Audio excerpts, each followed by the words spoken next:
down to the last 3 or 4 seconds, and we could be having a totally different conversation. So Dennis playing the Catalan, very famous opening, very solid opening, very interesting opening. Hikaru playing, I have no idea what. I have never seen this in my life.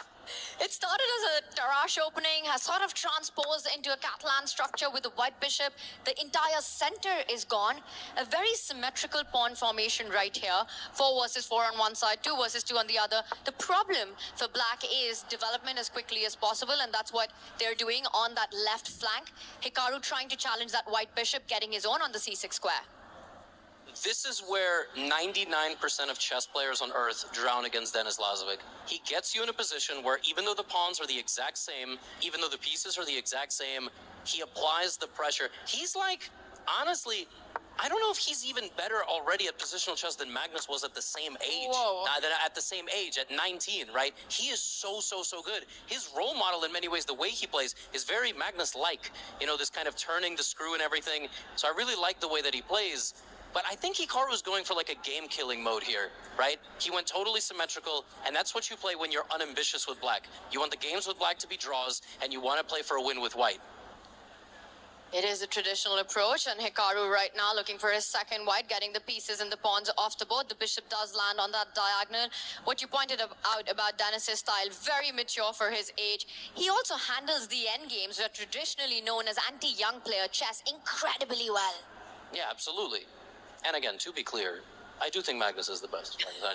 You know what I'm saying? But given the amount of resources that these players have now, you know what I'm saying? Like, Denis has hundreds, if not thousands, of opportunities to play Magnus, Hikaru, all the other best players in the world. When Magnus was 19, it was not the same thing. When Hikaru was 19, Denis's entire lifetime ago. He's double his age. Like, it's incredible. And so, and that just speaks to the longevity. But he's had so many times to practice and improve his chess. And why is Hikaru's heart rate 130? I'll just say one thing, Levy. You do not have to tell us that you think Magnus is the best, because all we need to do is go to your YouTube channel to make sure that's the reality. If you had a YouTube channel, Tanya, I have heard you cast. Listen, if players want us to not talk about Magnus as much, they got to win some freaking tournaments. That's what I got to say about the players, all right? Guys, win a tournament or two. You know, we're going to talk about other players, too. Well, Magnus Alireza will be in action after this one, but who is going through the finals in this one? Now, right now, one thing's for sure, that a lot of pieces are coming up. Rooks challenging each other, the bishops challenging each other. Is this racing towards a draw right now? Black's about to get the king to the center before getting the knight out, so that there are no infiltration squares that the white rook has on the 7th rank. This is a very weird position for most people watching, because Black hasn't moved a knight or a rook. But white has no way in with the rook. The last entire second half of the board there is covered, and you bring the king here because you want to bring the knight out, but you want to bring the knight out to the center. You don't want to bring the knight out to c6. You want to go to d7, and you want the king to protect it. So Denis is waiting for Hikaru to move the knight, because then his rook would get in. Hikaru's waiting for Denis to do something else, because he can't actually do anything.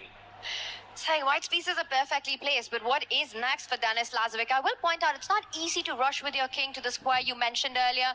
The g7 pawn also needs to be protected before the king is able to get to the center of the board right now for Hikaru Nakamura. He's taking a pause. He's trying to understand exactly what you're saying. Where does my knight belong? If he places it on c6, there is rook to d7, but right now it's Denis on the move.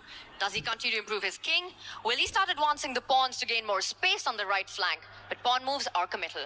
Absolutely. And to prevent the bishop from taking the pawn, Denis's bishop, of course, very active, targeting that g7 pawn all the way down on the right side. You could consider moving your f pawn forward, but as you just said, pawn moves are committal. Every time you move a pawn, you make something stronger, you make something weaker. He would be weakening the other pawn. But this is actually like exactly how you have to play against Denis. It's a pretty simple position in the sense that there's not too much mobility for the white pieces. And, okay, now, there are some players here with white I would trust to apply some serious pressure, and maybe Denis is one of them. We're about to find out. But I also like that Hikaru has a near 2-minute time advantage, and I don't think Denis is seeing much here. He needs to make a slow move right now, and it looks like with all these options, you push the h-pawn, you push the f-pawn, you move your rook forward to one of the squares on the d-line. The problem with moving your knight away is that you give some activity to the black bishop to land on a nice diagonal. The white bishop nicely placed already. Hikaru Nakamura is ready with his response, and Denis says, I'm ready with mine. My king's coming to the center. Wow, that is so non-standard. You have this whole position. Usually the pawns go, and then the king, or in this case, the king just walks through the forest. Why not? It's the end game. The king has to be an active piece. Maybe a queenless middle game. I'm not sure. With a set of rooks off the board, maybe the king's feeling safe enough right now. Denis Lazovic says, I don't see a single check arriving on that square. What have you got? How are you finishing development? Now again, if Hikaru brings out that knight towards the center on c6, Denis is ready to land his rook on the 7th rank. And that just starts looking a tad bit uncomfortable.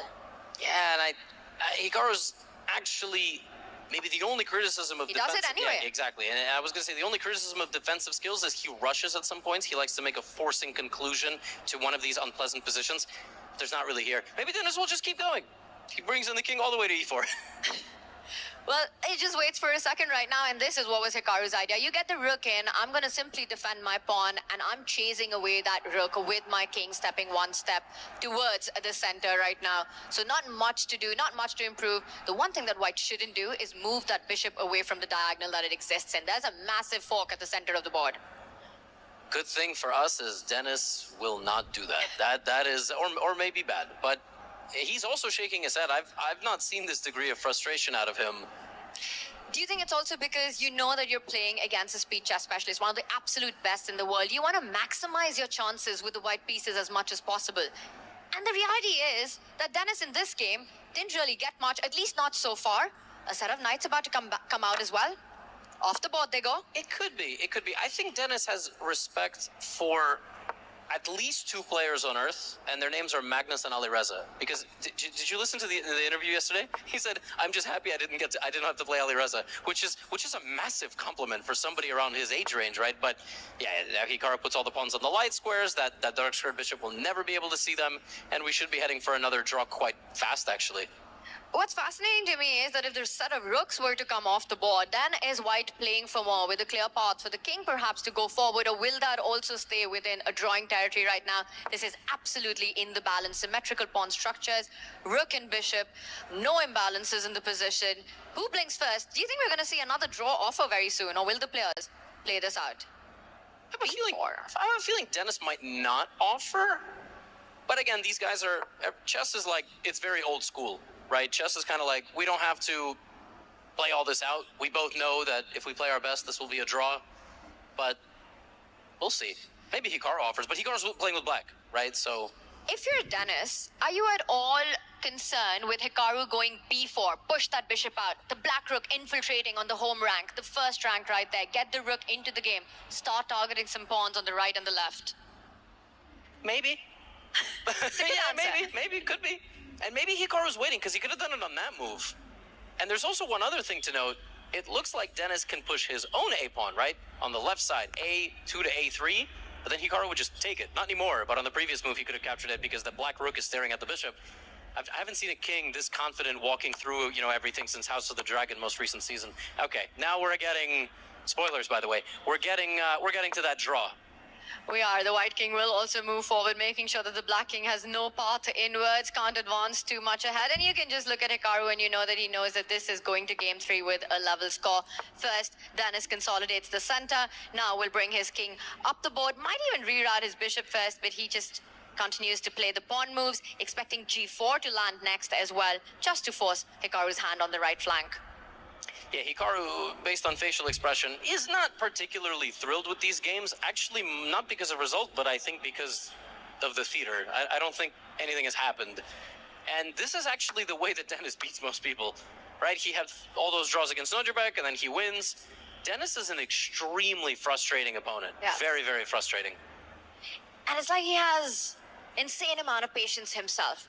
He'll play these positions out till the very end. It's a lot of what Magnus used to do back in 2011, 2012, when we saw him play all these endgames out. But I still think in this one, there's absolutely no juice left. And for Denis, he knows that notice how all of Denis's pawns are on the light square. That's some great technique there. You don't want them to be attacked by your opponent's bishops ever. And we're seeing a repetition. And that is it. All right. Game 2 in the bags. 1-1, 2 games down, which means it's a best of 4, which is really everything we can hope for. We got less and less games, and they have a huge possibility to mess something up at some point. And who do you think that favors, Levy? The fact that from a best of 6, now it's 4, the margin for error is that much less because the scope to come back has been reduced. I think by far the biggest weakness that we have seen this year out of Hikaru and out of Magnus. The first year Hikaru didn't finish top 3 in the Speed Chess Championship, and this is the first year that Magnus really struggled in, like, let's say, Norway chess, right? It's that late game decision making under severe clock pressure. If you actually go back and watch when those games got away from Hikaru in the Speed Chess Championship against Dennis, and when those games got away from Magnus, it's when they have to do crunch time decision making, 5-10 seconds, time is ticking, they're going to lose on time. Here he has avoided that. And if he avoids that, Dennis is probably still the underdog, although the 91 to 9% was the most disrespectful graphic I've ever seen in my life. Dennis is not at 9%. But yes, I think every game and closer margin, it'll still favor Hikaru. I won't be surprised if that 9% has gone up after seeing what happened in the first 2 games. Just absolute confident hold there by the 19-year-old. I've got a theory of my own of what is happening here, and it's a sneaky one. What do you think of the odds that for Denis Lazovic, he's just trying to tire Hikaru out? I mean, there is an Are you saying he's old? Hikaru's old? I didn't say that. You did. Why would Hikaru get tired? What do you mean? Just been a long day with all the Armageddons that have He's been. a dad, right? You know, maybe not sleeping But this well. is what young players do. They do play on the fact that there is more energy on them, and I wonder if that's part of the plan. Does Just Dennis look like he's full of energy? always. Yeah, I know. Just absolutely bursting. I will say, I have noticed, and maybe I'm looking at Hikaru way too much.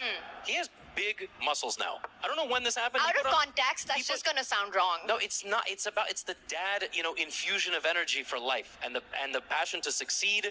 And he's looking, he's looking in good shape. Arjun talked about exercising more. I think Hikaru, I don't think he's gonna get tired. I will say one thing, that these players were at Riyadh at last year's EWC. They know exactly how grueling and demanding this format is, what it takes to get to the top. So a good idea to work on all of that before getting here. And we see a shot castle is what gets Hikaru look up into his classic thinking pose, and he decides to change the route of his bishop. He wants to fianchetto it instead. This is a very anti-Dennis opening. So Hikaru has played in English with the pawn on the left side on c4. Then he played the king's pawn to e4. Then he played the pawns on the outside, like a3 and h3, and he's just going for an equal game where there's no opening path to follow, and then he's going to develop his position. That's because Dennis is one of the best theoreticians in the world in openings, and also gets clear positions. And here Dennis has a lot of options. So I think Hikaru is leaving the door open for Dennis to maybe do something wrong.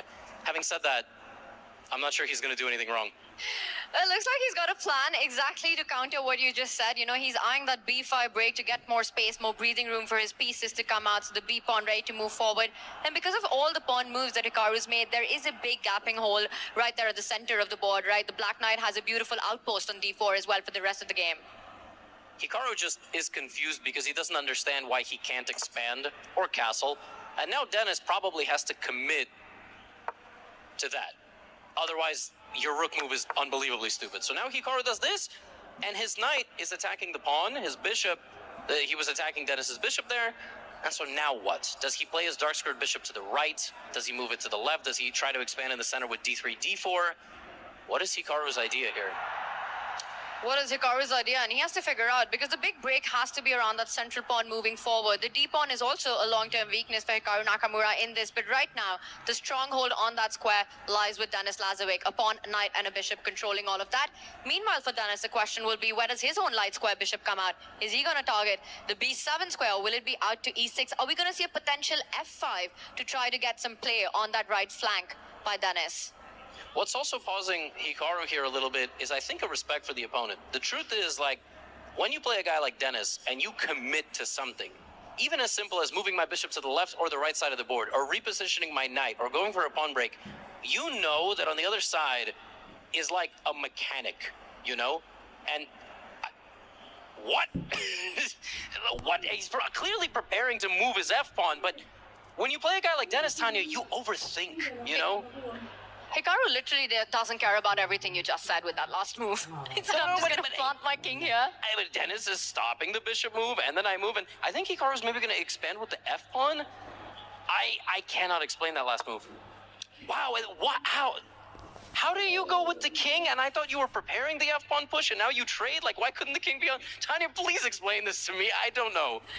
I have no idea. This is some super level chess going on right now. The bishops are off the board, and also this king on h1 could fall under pressure once the black knight jumps towards the edge of the board, eyeing that g3 pawn. So watch out for those threats. For now, Dennis makes a little move with a big idea. The queen can line up as a battery with the bishop and start targeting those slightly weak pawns.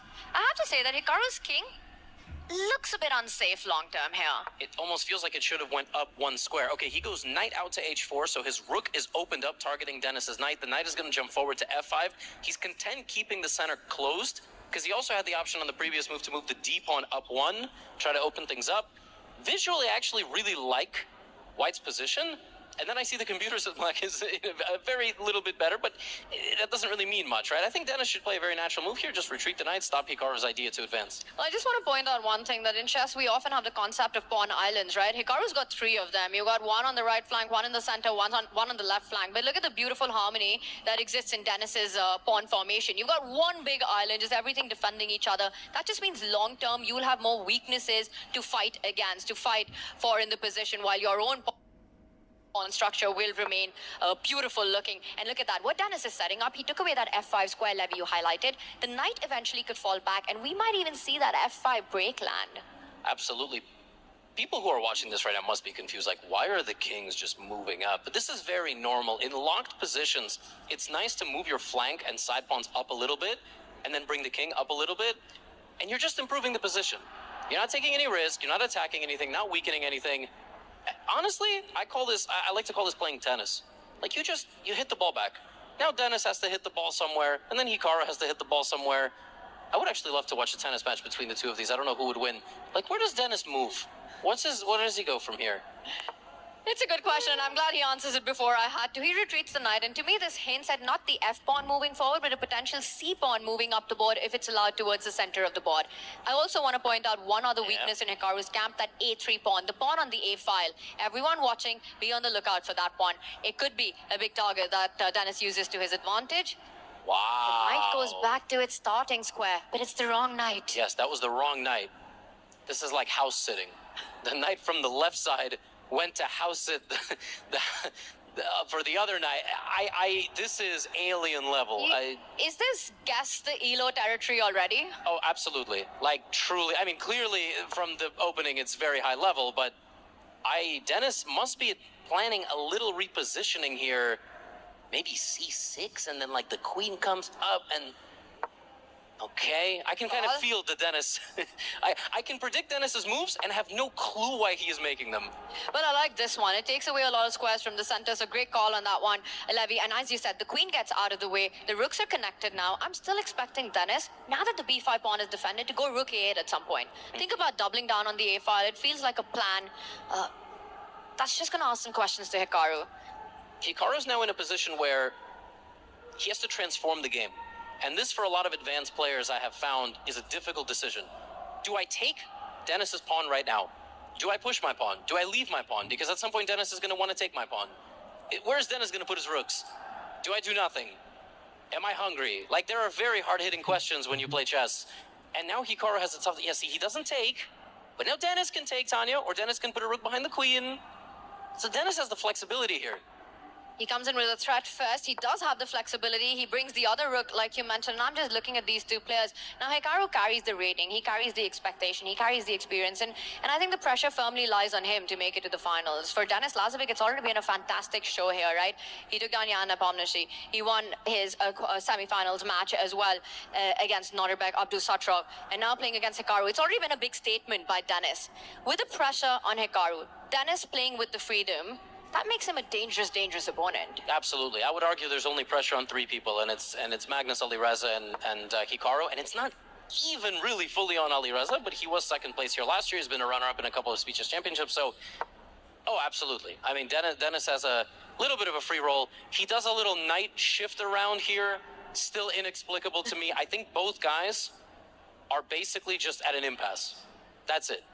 We are at what we like to refer to in chess commentary as a quagmire. Nobody has ever made any progress. You know what I want is for you to show us the knight dance that we just witnessed. The black knight from b8 going to c6. Absolutely. So if we just back up here on the board, a couple of moves ago, Dennis had this nice position, brought this knight all the way back, then repositioned and replaced it with that knight. So that knight has been here and here, and let's not forget, that's from there.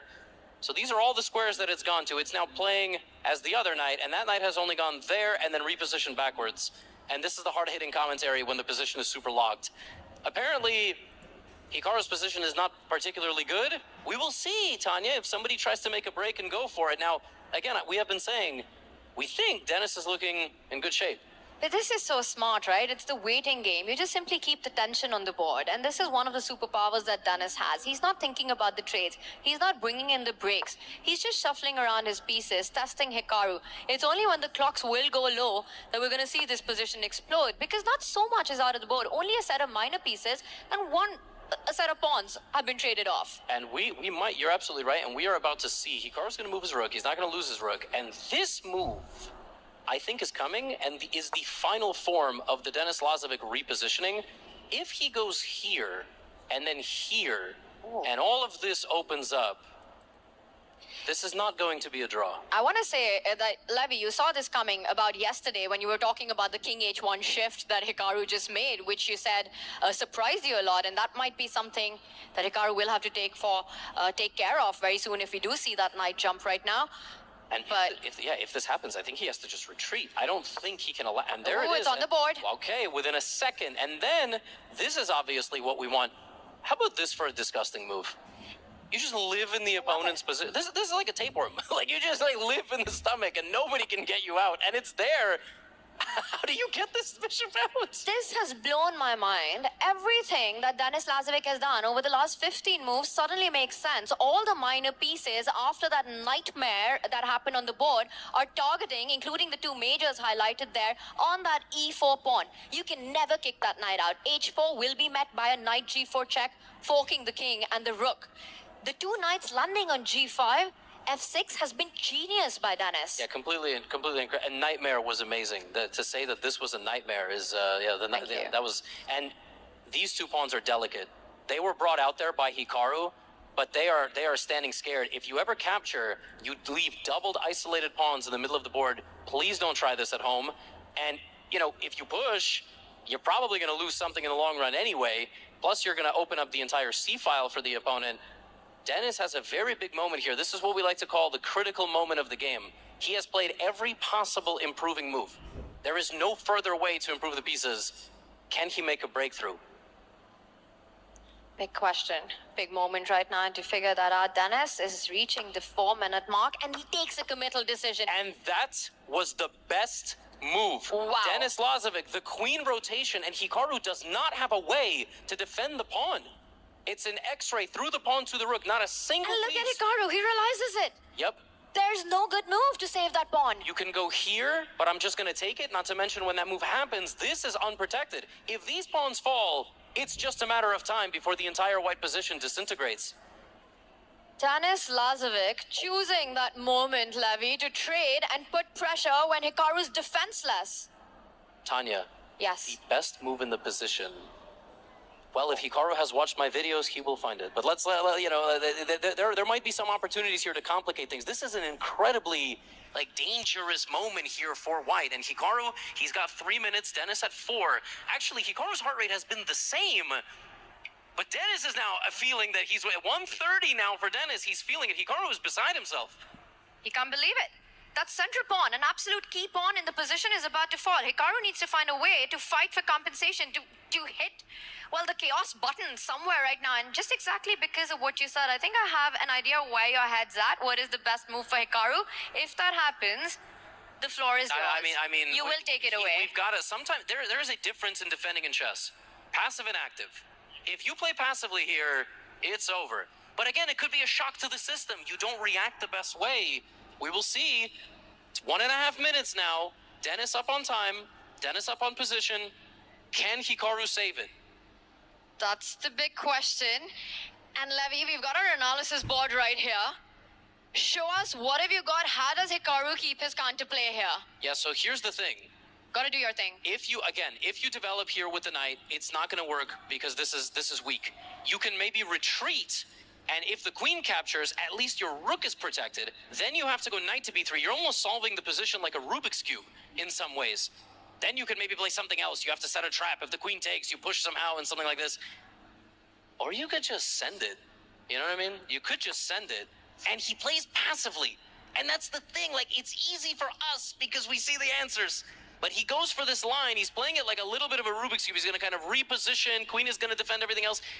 But he could have went for it. But Tanya, this is looking really bad for Hikaru. Rook takes knight was a very difficult decision to have been made at that moment. Hikaru plays the human move, but now he's just down a pawn. Dennis has an extra pawn, a very healthy one with the black pieces. Hikaru coming in with an attack on that c6 pawn. You can simply defend it with one of your rooks moving it behind. And do not forget, the white king still under fire. And I was just about to say, now, Hikaru didn't find that because he hasn't watched enough Gotham content. But Dennis, you don't have to defend that pawn.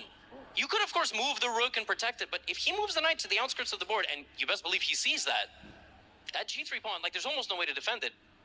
And that looks like a scary, scary pawn to lose. And you're talking about the knight jump to h5. He first defends it. This is what Dennis often does, you know, just consolidates his position before going for that killer blow. Your idea of knight h5 in the air here, something that white will have to take care of. I think what made Dennis go for this option is that if the black knight was to jump there, Hikaru will have the option to trade the queens lined up against that black king on the long diagonal. So for now, Hikaru isn't allowed, denied the queen trade. He hates his position.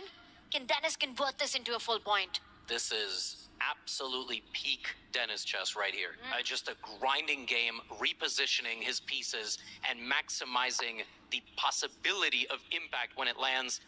And he's going for the kingside attack. Hikaru's going to have to try to trade the queens. But Tanya, the pawn on e4 is still swarmed by 5 pieces. Have you ever seen 5 pieces pointing at the same pawn? They usually say 3 is the magical number for an attack. 5 seems like one too many. And I will say h5, what a move by Dennis. You know, if he would have moved his knight, it would have pinned the queen. But instead, he wanted to go h4. And we see another pawn fall off the board right now. That's 2 extra pawns. But the queens come off the board. And Hikaru, one of the best defenders in the world, will try and save this one. I have said this before and I will say it again. If Hikaru saves this, it's just not fair. Like, it really just makes no sense. Because whatever Dennis takes back with now, it's just 2 healthy pawns. And a time advantage. Tanya, why is he not moving? They give Hikaru more confidence, you know, when they don't move. But yeah, just amazing. Hikaru's a minute and 20. How is he going to save this game? How is Dennis up 2 pawns and up on the clock right now? It's 6 versus 4. Hikaru's knights have started jumping behind enemy lines right now. The pawn on d6 under attack. A pin on the c file. I will say one thing. The bar is deceptive here. This is not over, especially when you're facing Hikaru Nakamura. That's it. That's really it. Because if you're facing me, or even if you're facing some of the other players in the event, Denis Lazovic would be 100% confident. There is no chance that he is that confident. He's down to 30 seconds advantage on the clock. And if this gets to a minute, I said it earlier, Hikaru hasn't been great in the time scrambles, Tanya, but it's the best chance he's going to get. But Levy, he's about to lose one of the 2 pawns right now. Now it's just a single pawn deficit. And that bishop on g2 is on a beautiful diagonal with clear targets on the left flank as well. You know, Dennis's pawns are on the light squares. Yes, but Hikaru's heart rate has spiked for the first time in 9 minutes. He's down under a minute. He doesn't see a way forward. He's going for a rook trade, but he doesn't like that. He does not like that move, and I don't think that was good, Tanya. And then as reroutes his knight, he knows that it belongs on the queen side. He has to assist that c-pawn. The knight about to hit the white rook. The c-pawn about to march up the board. 3 steps away from queening right now. Hikaru hits the chaos button. But that's it, yeah. He's going to push the rook out, and he's probably going to take, and Dennis is going to get the pawn on the outskirts of the board. And this is likely just losing instantly. And very likely to win that bishop. The white king completely offside to come and defend that left flank, but it's Dennis who's getting the assist. The second assist from his own king gives a check, wins the b4 pawn. And this is it. Dennis has to be a little accurate here. The king can't even come closer because there would be a fork. A trade of the bishop and a knight is game over on the spot. A king pawn ending, and that is it. It's 2 extra pawns for Dennis. Hikaru almost looks like he's about to hit the resign button. He is, and this is losing. If white walks over to win that pawn, Dennis will go to the right side of the board with his king and his knight. Hikaru's just unhappy with himself, but he's going to win Hikaru's 2 remaining pawns. And that's it, Tanya. Denis Lazovic is about to take the lead in the semifinals. David, 1 pawn down, but now the king and bishop too far away. Again, 2 pawn deficit on the right flank. 25 seconds for Hikaru Nakamura. The pawns are coming. The black king about to shoulder the white king, not allowing it to get to the defense. And that's it. Denis Lazovic takes the lead against Hikaru Nakamura. What a win with the black pieces. Just such a typical Denis Lazovic win. That was a very, very nice performance. He can be very happy with himself. 2-1 lead. It's unbelievable. Levy, we were not able to make sense of all those maneuvers, the piece shuffling that we saw in the middle game. He got his knight from one side of the board to the other side of the board, jumped around with it for about 10 moves, and then suddenly it all made sense. Everything that Denis had foreseen. Denis Lazovic has like maybe not lost more than a game here in Paris. He doesn't lose much. Like, that's just the thing about him. How do you beat him? Explain to me, how do you beat this guy? Hikaru's asking the same question. I know, right now. like, it's crazy. And we see Parham in the crowd as he's watching the match as well, right there on the front seat. It's a packed house, and you love to see it, Levy. Chess played in front of a live audience. You know, the crowd cheering. It's Team Falcons versus AGAL. The championship race is on. So much rides on this matchup. One player will make it to the final. And again, I just want to say this, that it wasn't just winning the game. It's not the scoreline. It's the quality of play that we saw from Denis Lazovic that makes him so incredibly dangerous. Both of those players spent about 10 to 12 moves moving their pieces around. And, oh yes, Ale. Yes, we see the crowd there. He's not on the stage yet, but he will be. And let me tell you, he has a very difficult pairing. Okay, nobody's easy in the Final Four, but Alireza Magnus we've gotten used to seeing over the last few years. Since 2024 in Paris, that was also in Paris, that was not Alireza's best, but then, you know, you kind of work your way into it, and as we see in tennis now, you know, players like Sinner and Alcaraz, like, they are excited to meet Novak Djokovic. Maybe at some point they weren't, but now they are. And so, I mean, what can I say? Denis Lazovic is just so incredibly strong. Maybe some of the audience members are equal strength. What a match. What a strength we're seeing. And like you said, the King versus the Prince is coming up later. Magnus taking on Alireza. That was the finals from Riyadh at the Esports World Cup right there. It will be the semi-finals this time, but right now, I don't think anyone would have predicted this at the start of the match. That we're going to go down, start of the game 4, and it will be Denis Lazovic in the lead, taking a win with the black pieces, starting his next game with white. All right, I'm not going to lie to you. I don't know if I would have predicted that, but you can't tell me seeing 91% for Hikaru was not like, who made that? Was that just like a random person in production? They just put it together. I just put two numbers on the screen. It doesn't matter. Whoever did is definitely regretting that decision right now. I mean, that 9% has gone up to what, Levy?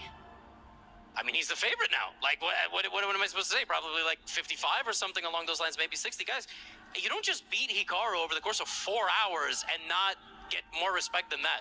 You know, I want to hit on that a little bit, because the fact that even after a win, you gave a very conservative 55-60 to Denis, it's only because he's facing the absolute beast. Yes, yeah. The speed chess king, Hikaru Nakamura, and we know what he's capable of, the comebacks that we've seen him make. There's only maybe 2 or 3 players I would list better than Denis right now in a speed online format. The esports style format, this type of format. I don't know if this was played in physical, how much that changes things, but on a computer, in front of a crowd, with the headphones, with the pressure, with the spotlight, this is it. Denis is amongst the field of players, the only ones that I would list who are maybe a little bit better than him. And it was this game, right here, as we relived the big moments. And it started really slow, Levy. You know, we saw the pawns move ahead, a very cagey position. The first trade happens. Then we didn't see a trade for a while after the bishops went off the board. And notice how Denis's knight just did a dance from left side to the right side, repositioned itself, and it all aimed at that central e4 pawn. And suddenly the queen, rook, the 2 knights, the bishop, looking at it, and it's the other pawn that falls. It's like Denis just saw all of this, looked ahead in the future, and realized it about 10 moves ago. I love how we said, oh, it's quite complicated, it's not over, and like 3 moves later it was over, and this is the Denis Lazovic effect. This is the truth. I'm actually a little bit sad we don't get to see, well, of course we might, but we haven't seen it yet, Magnus versus Denis. We keep seeing Hikaru Denis.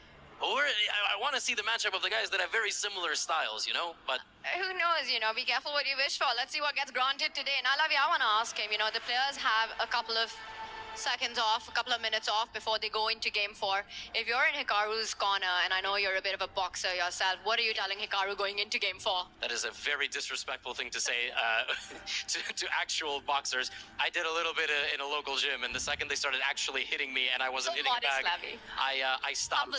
But, I mean, I'm not going to lie to you. I have no clue what to say when it comes to defeating Dennis in a match because he has a complete antithesis style to mine. Hikaru's just going to have one or two moments in the next couple of games and take them, and he has to be really careful in the remaneuvers. When the pieces are being shuffled around left to right, he just can't fall asleep at the wheel because Dennis will pounce.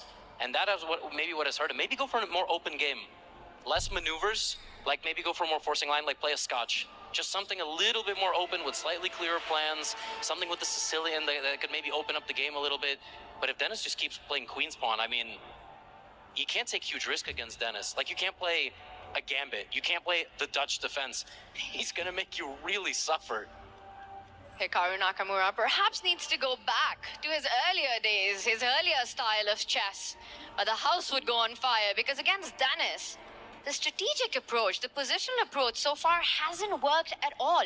2 solid draws, 1 opportunity at a maneuvering win, and he did just that, Denis Lazovic. Can Hikaru get his kind of positions? I think Hikaru also splashed some water in his face on the break. I think he's just trying to wake or himself he's up a sweating. little. No, definitely not. No. Dennis is making him sweat on the board. He absolutely is. But I think Hikaru splashed some water. Was like, come on, wake up. You're just, you're playing a little too slow. You're not playing with the good energy. And now we have another Queen's Pawn, of course. Hikaru's not going to play to win with black. He's not going to play to win with black.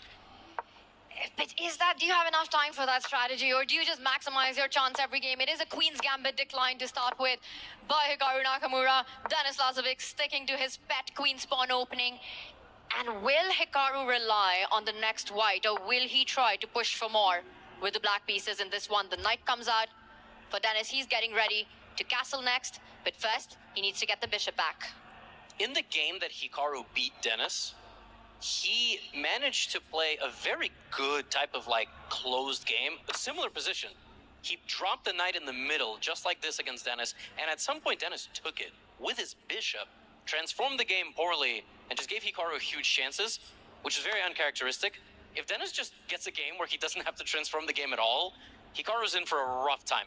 Not because he's going to lose, but he's not going to be able to create some chances.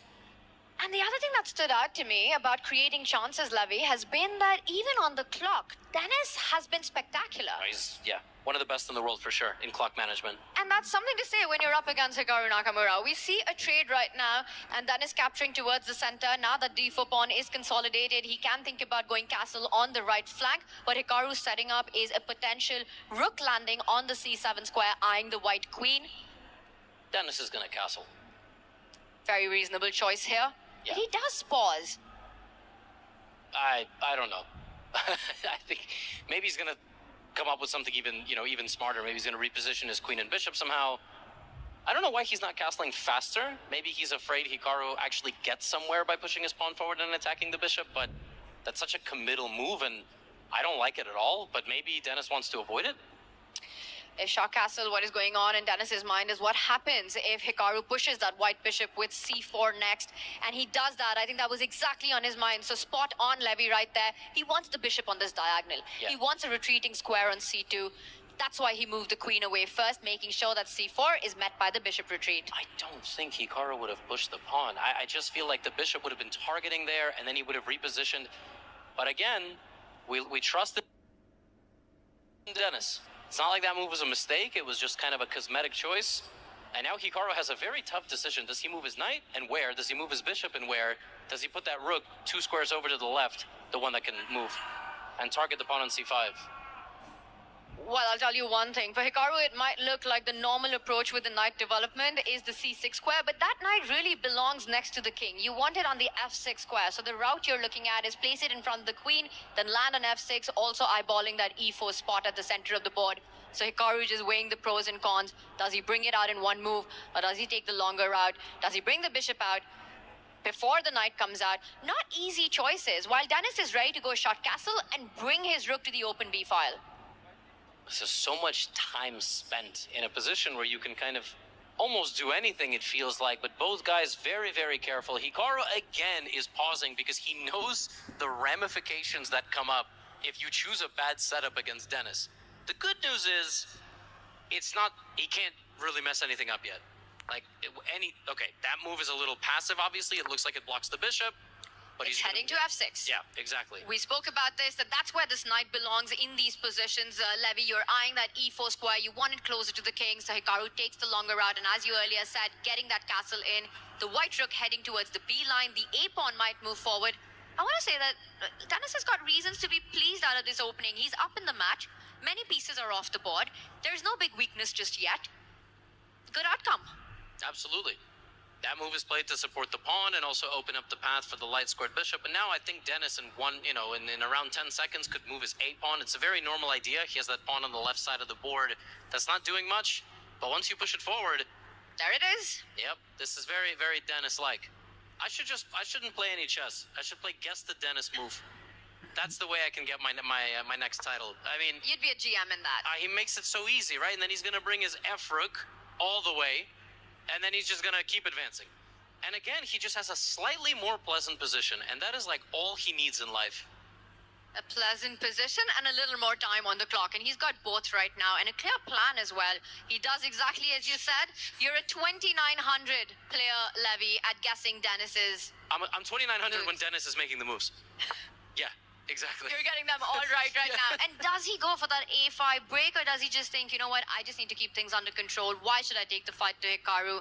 Plays it slow. I just feel that Dennis is always delaying that. When it's not necessary, why go for it? I was going to say, I think he's going to trade the bishop. Because if Black had taken, he could take with the pawn. He could also maybe take with the rook and then try to push his A pawn through. But, Hikaru's meeting him right there, and Dennis maybe slides the queen over. He might play a waiting move like pawn up to h3, just a simple improving move, or he's going to maneuver the queen over to the left side or try to push. But it's a very chill position. It's a very chill position, especially because so many of the minors are off the board. Very often for Black here to create chances, you want your dark squared bishop. You want the knight on the right side to be able to target the white king. Notice how all of Dennis's pieces on the left flank, the king empty, but nothing's getting to it. The queen is eyeing the h2 square, but no assist on the board. So it's all play on the left flank, and clearly it's Dennis with a better piece activity there. I'm still expecting him to break with a5, either now or after the bishop trade. That minority attack is just so tempting. I still think in the long run here, Dennis will have all the chances, right? Because when you think about the whole left side of the board clearing out, you can kind of see, and he goes for it, you can kind of see that Dennis's structure is more like it's dropped back toward his own king and his own side, and those pawns are hard to target. Whereas if you weaken Hikaru's center pawns, then your rook can just eat them, like Pac-Man. You just bring up the rooks, and you just eat across. Whereas, like, aside from Dennis's C pawn, how do you attack anything? Now, objectively speaking, of course it's equal. But it's always equal when you play Dennis, and then you make a mistake. But Dennis is on the right side of this equality. With that last move, he's actually threatening a trade on the pawn. Notice the pin along the A file. So Hikaru won't be able to recapture towards the center, which will leave him with a weakness. And that has to be something that's on his mind. So he does trade first. Again, pawn takes pawn is a threat. He hits the white rook. The rook will retreat. Literally anywhere, by the way. Probably not to b1. I mean, maybe he considers doubling to either b3 or b2, but yeah, even b1, right? All good. You could choose any square right now, and you'd still have the threat of going pawn takes pawn to create a weakness on that left flank, the A file. Hikaru won't be able to recapture with the rook on a8 pin. Expecting Hikaru to solve that problem, you could either move the rook away, push the B pawn. If you want to be aggressive, you're trailing the match. Are you looking at a move like B5 here if you're Hikaru? Yeah, certainly. But then Dennis might take your pawn, because then you don't get to take back with a pawn. But right now, Dennis can, he could just chop everything down. Pawn takes pawn, pawn takes pawn. He obviously has to be a little careful how he does it. He doesn't have to do anything. Yeah, major moment. Okay, Of course, you know what he's gonna do. He's not gonna take this pawn. Pawn takes pawn here for white is a terrible move, but this is much more Dennis-like. I like it. There are open files. It is Denis Lazovic who's fighting for both of them right now. It looks like he's going to capture the A line, the only open file in the position. He also has a clear target on that B6 pawn, tying down the black queen and the knight currently. For Hikaru, not so easy to find moves. It feels like the pieces are maximized. You can't move the knight away. You know, if you move the queen, you're allowing the white queen to infiltrate on the B5 square as well. Easier to play with white. Yeah, for sure. Not a pleasant one. All right, there's a nice Hikaru trade. He's threatening. Well, he's not threatening. He's kind of sending the game into something where... Well, I predicted that move 15 moves ago, but fine. Dennis keeping the tension there between the rooks. Hikaru is sort of threatening us with a nap here in the middle of the day. Again, another game. This one, though, there's not too much. Very similar to game 1. But that would just leave Hikaru with Whoa. 2 more games to fight back. And what he wants right now is a fight. Because if White was to trade on Hikaru's terms, he gets an outside passer. Pawn takes rook would mean something to play for the black pieces there. That A-pawn, very dangerous. I'm expecting Dennis to either go sideways with the rook, or maybe a pawn takes pawn. Shout out Robert Hess. He calls these collinear moves. A move where 2 pieces stare at each other and you move, but you don't take. You have to put it where it's protected, hopefully. And the transformation here would be good for black, giving him an outside pass pawn, as you said. Taking here rook takes rook is a very poor decision. It's important for folks in the audience to understand, so he takes like this instead. Now, if the pawn takes Tanya, he would be losing a rook. And I don't think that's going to happen. I think Hikaru will spot that one, Levy. So instead of that, I am expecting him to either trade the rook and then capture towards the center just to get the pawns connected, or he'll have to play with a weakness in b6 for the rest of the game. One thing's clear, that Dennis has no danger in this position. This very unlikely to be the game where Hikaru equalizes the score. Dennis hasn't been in danger since he showed up to the venue. Today morning. Yeah, and you know, maybe he could have tripped while walking. That was the most danger that he had. I don't know if Dennis has been in danger since he showed up in Paris. I mean, he's just been a giant slayer. No, he's incredible. Very, very tough to beat somebody like this. You kind of have to send him into a time scramble situation and put pressure. And that's exactly what happened. I want to point out, it was Hikaru versus Dennis in the group stages, and Hikaru did beat Dennis, but it was only Dennis getting flagged in a king and rook versus king and rook, making a blunder at the last moment, having 7 seconds on the clock. Position, game, super well handled. Hikaru wasn't really better. He was putting some pressure. He was it was almost assisted in some way. Hikaru could have won that more convincingly than he did, and then he was just like, all right, king and rook versus king and rook, like, let's go. And hey, shout out to young Krzysztof Duda, who didn't do that against Nihal Sarin. But here you have to do something like that. We're filling the dead air because Hikaru's not taking back, and he can take with anything. You know what he's thinking? He doesn't want to trade rooks. But if he doesn't want to trade rooks, the only way to do that would be to hit the white queen, and that's not possible. A move like rook to b5 lining up against the white queen would end up in perhaps a check on the back rank, on the home rank. The queen would be deflected. You can't move the king up because the white queen gives a check. So in the end, even if an unhappy decision, Hikaru does trade, picks up the pawn with the knight. The black knight headed towards the central e4 square. But first, Hikaru lines up the queen, and he's not happy with that decision. It's a blunder. Oh, d5! He blundered a pawn in one move. Oh my goodness. He cannot believe it. That is a check and a pawn falls. That is unfathomable of a mistake. It's just, I don't know, the moment is getting to him. I don't know how to explain that. That was just a fork. There was nothing there, and he knew it instantly. And Denis Lazovic locks in. He's gonna make the most of this moment. It was a gift by Hikaru in a dead equal position. A one-move blunder with the finals at stake. Yeah.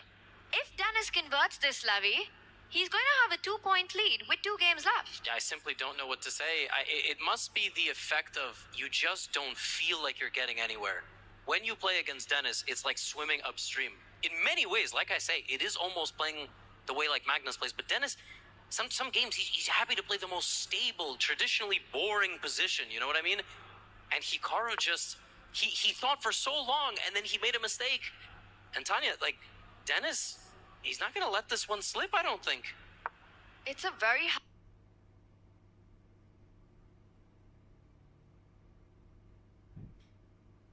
healthy extra pawn, and there's also a weakness in b6. Now Hikaru has to do everything to combine the queen and the knight to come up with some tricks against the white king. But no infiltration for the queen. For Denis, look at the compactness.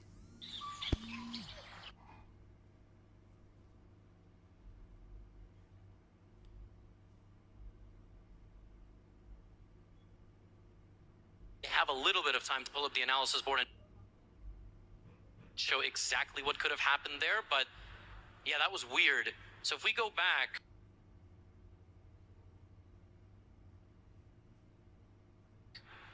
here, this was a double question mark move because of this move, and the threat is both queen infiltrating and knight takes pawn, and if you go here, you just go back. You just like somehow, and you're hitting f2. Yes, and then there's no way to defend all of the position here. So Hikaru actually could have maybe repeated there, and instead he moves the knight to the wrong square, as we see. Let's go back to the live position.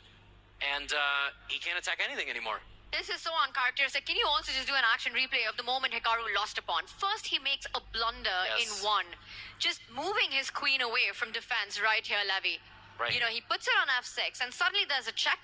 You lose a pawn in one. And Hikaru cannot believe it. And then he is a player who's known for his resilience, his defense, misses knight to g5. Yeah. Knight to g5, because I just don't think you think there's a blunder in that position. You know what I mean? Queen and knight, like, how do you make such a mistake? But he played this move. Well, I don't see it here, but it was in like 2 seconds.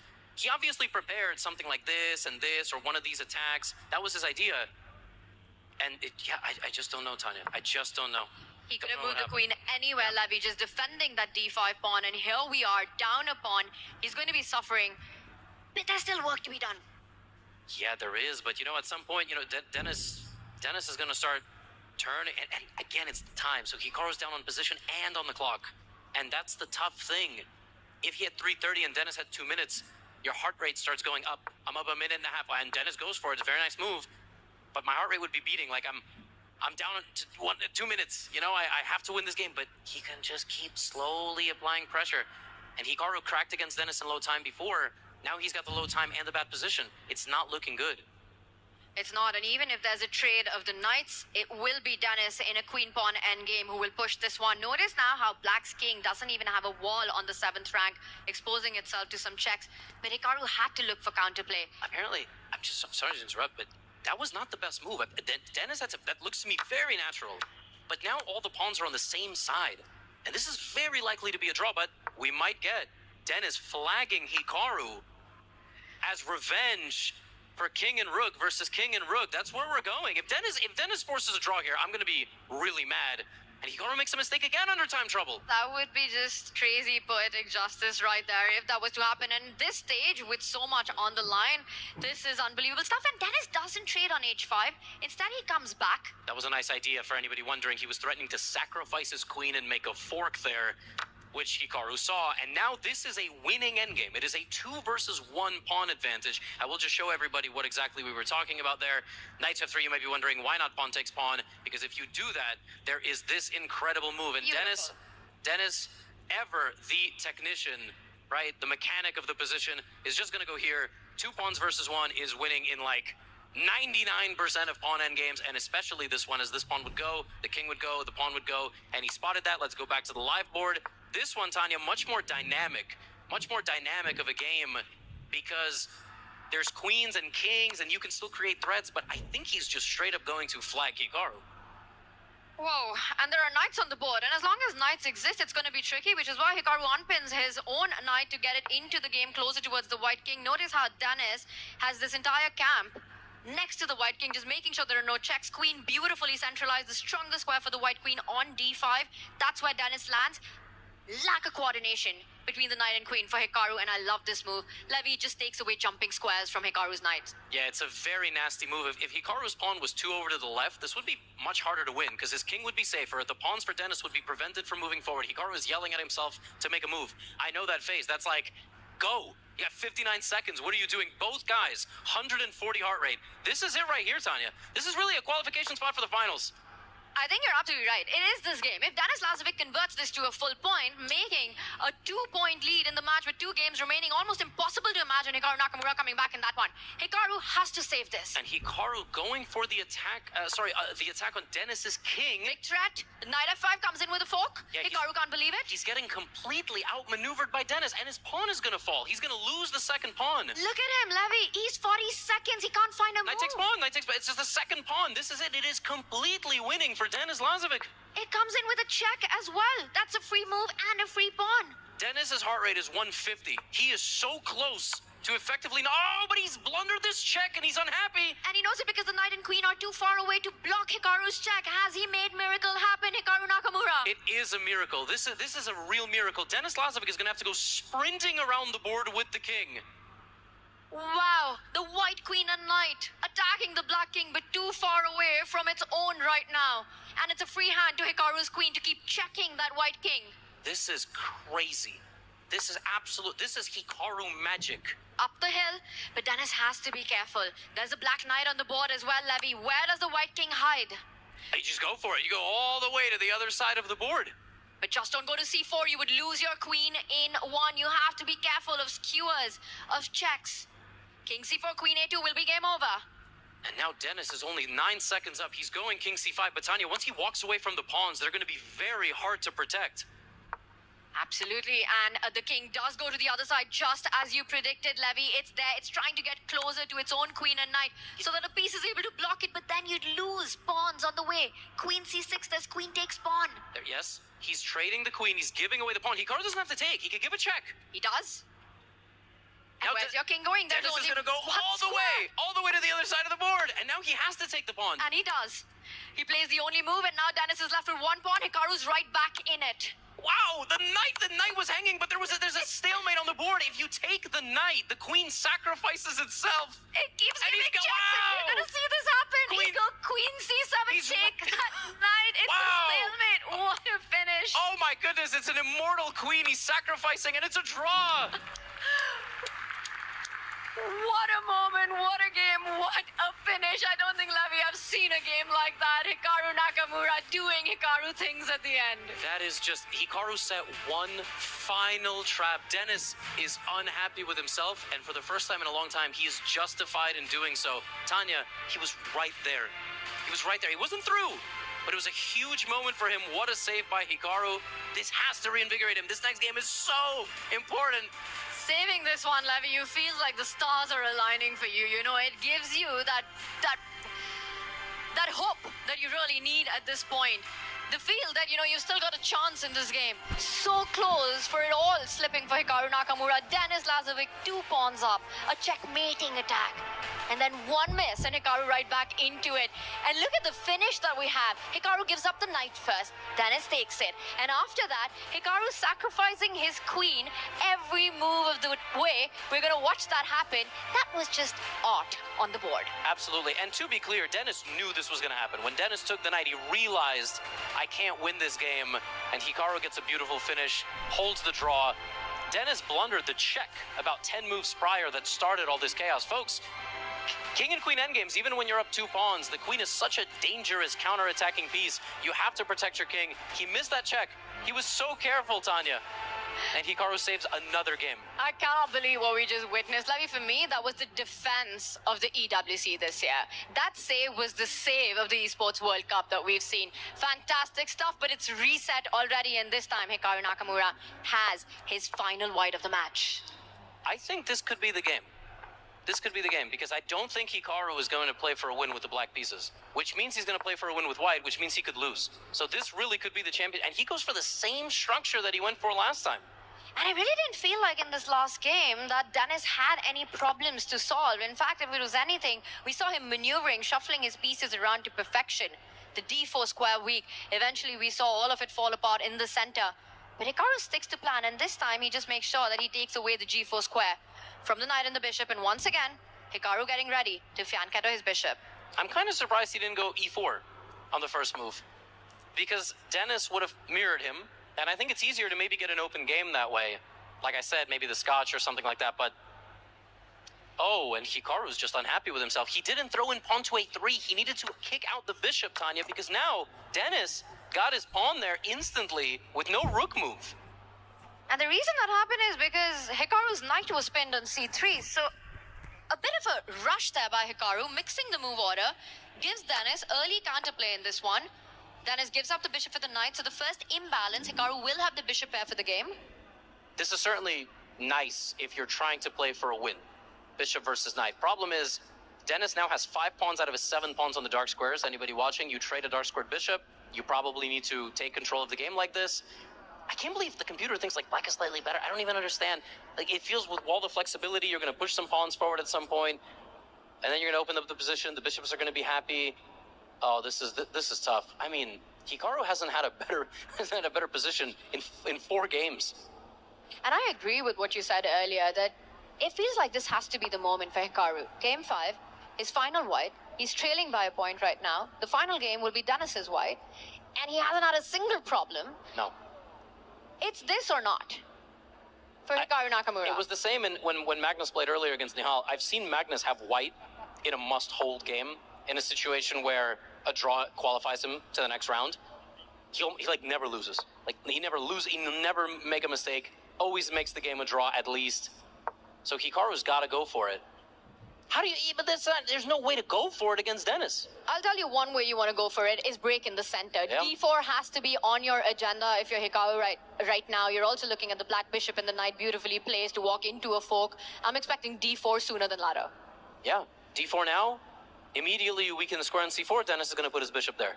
And then you just inherently feel like you've done something wrong because he's sort of exploiting all of your pawn pushes. But yeah, I agree.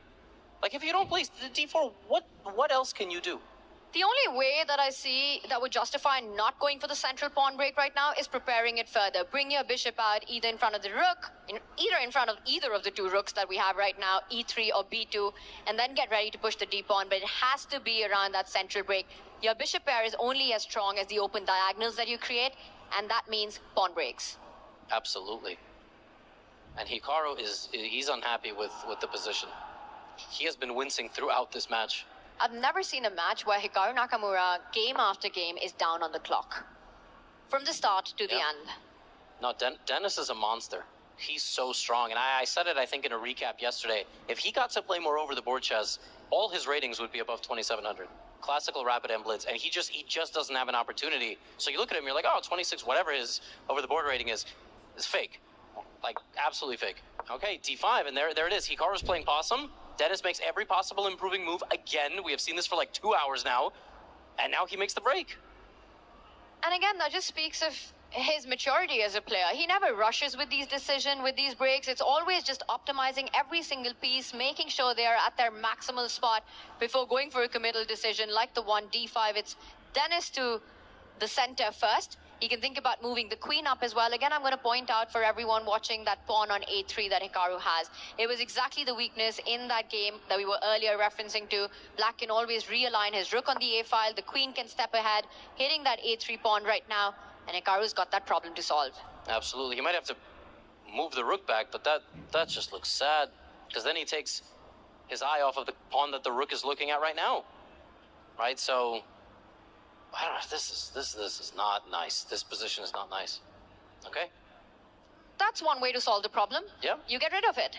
Yes, the problem is that now, as the sides will clash, we're going to head to a position with a lot of trades. All of White's winning chances go out the window. And again, you're in an endgame against Denis Lazovic, who has really shown us that he is rising to the occasion, and he very well could be one of the best endgame players in the world. This is the best position that I've maybe seen for Hikaru, and yet there's no way through. Any move you make now with White, there's a punishment on the other side. It's like Dennis gives no weaknesses to play against. No. He keeps everything under control, all pieces well placed. Tanya, And then, yes. I just want to say, we have the computer lines in front of us. I'm not going to yell all the moves out loud. They are all ending in a draw in the next 3 moves. Like 0.0. Yeah, no. The computer wants to repeat the position for White. It doesn't want to play the position anymore for White, because any move that White makes right now forward has to be a trade. You have to trade rooks. If you don't, Black will swarm your queen, kick you out, or Black is going to win your pawn in the middle of the board. Oh, Black can even push.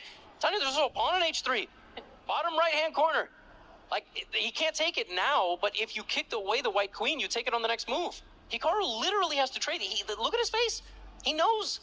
He's struggling to find a way forward to just create some chances in this one. I mean, it's a 6 versus 6 on the pawns. Everything on the same side right now. Black's pieces, beautiful harmony. The bishop on G2 still hasn't opened up. You can't trade in the center. That just walks straight into Dennis's hands with placing a nice piece on that D5 square.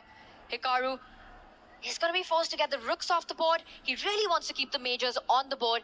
Can he be thinking about lining up on the A line right now? Rook A1, is that an alternative? Maybe some sort of rook A1, but it's...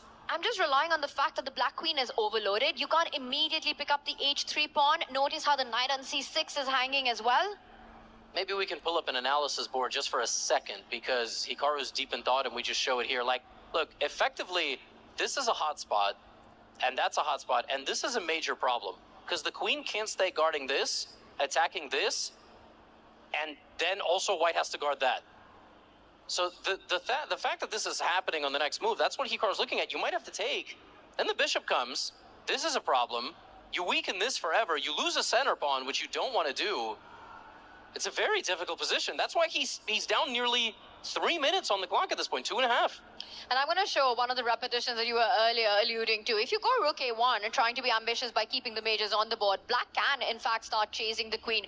Rook to a8, and I think giving up the queen for 2 rooks just works into black's hands because there are all these weaknesses, the pawn weaknesses you earlier highlighted. So if you go queen to b5 now, staying connected to the black knight, black can continue chasing the queen back and forth. And that's handshakes immediately. The white queen can't go anywhere else because there's bishop takes pawn. And this and everything. Yeah, you can't hang out in the middle of the board. I'm always threatening all sorts of stuff. So now, will Denis make a draw there? I don't know. But again, that would be a boss move to decline a draw. Up a point, 1 game to go. Yeah, I think he's very practical. I think he would probably just do it. But I mean, yeah, Hikaru. And the thing is, Hikaru's not even stressed. The thing is, you get to a point in this match, you're almost borderline like defeated. He's one of the most mentally resilient players, but you're just sitting there like, what am I supposed to do? I'm also going to say, Levy, that's no splash of water on the face that we're seeing. Not anymore. I don't Not think. anymore. No, definitely not anymore. That is Denis making Hikaru sweat right now. We do see the trade that you were pointing out. Pawn takes pawn, bishop takes pawn is the most human response. And now, I mean, he really didn't want to do this. It might not seem like a big deal to folks watching to trade a pawn and feel like, you're sitting through a dental procedure. But that is look at this. You got to return to the home square. This is not what you want, but it's equal. It's still a game. When you have to retreat your queen on move 21 to the square that it started with, also boxing up your rook, none of your pieces or pawns have gone beyond the 3rd rank. It's not a strong attempt to win a game. Right. Just think about what Hikaru did. He gave away a center pawn, helped his opponent activate his bishop, and then brought his own queen to the home square, and he gave Denis a more active rook. And is he about to give a pawn? Can Denis fall back with the bishop, realign the queen and the bishop battery, hit the pawn on h3, and there's also a rook and queen battery hitting the d3 pawn? Yes. Yes. Bishop to e6. How is Hikaru going to defend 2 pawns? I think he was going to push in the center likely, but and again, it's going to get to a point where everything trades. So now you can push this pawn, right? Does it? And if Denis takes the pawn on the right side of the board on h3, Hikaru takes in the middle. Now, if Denis takes in the middle, he's going to take Hikaru with the knight and then take with the bishop, right? Going to take everything, and we're likely going to get a draw. So ultimately, if this takes this, which I don't think Denis will go for, but we'll see, then we're going to get something like bishop takes, maybe pawn takes, and then the knight goes to the middle. Pretty sharp position where you can trade off some pieces and then maybe go like this. It's very complicated. But another option back here is to instead take like this, and then take like this, and then like this, but then you got to be careful, right? You're going to weaken your king, but still, you're going to be up. Let's see what happens. He goes for the central pawn trade, so he keeps it more solid in the center. And look at this, Denis is just being so professional about it. He just wants pieces off the board, now neutralizing the bishop pair. I don't think Denis thinks necessarily he's going to win this game, but he's just like, well, Hikaru won't. You said something about draw with black, win with white strategy. He did win a game with black, Denis Lazovic, in this match. Absolutely. I think Hikaru was trying to play more for a win with white, and let me tell you something, it didn't work. But nothing could have worked so far. Nothing. We do see a trade on c6. Denis Lazovic, does he pick it up with the queen? That would invite a pin on the d-file with the black rook unsupported on that home rank.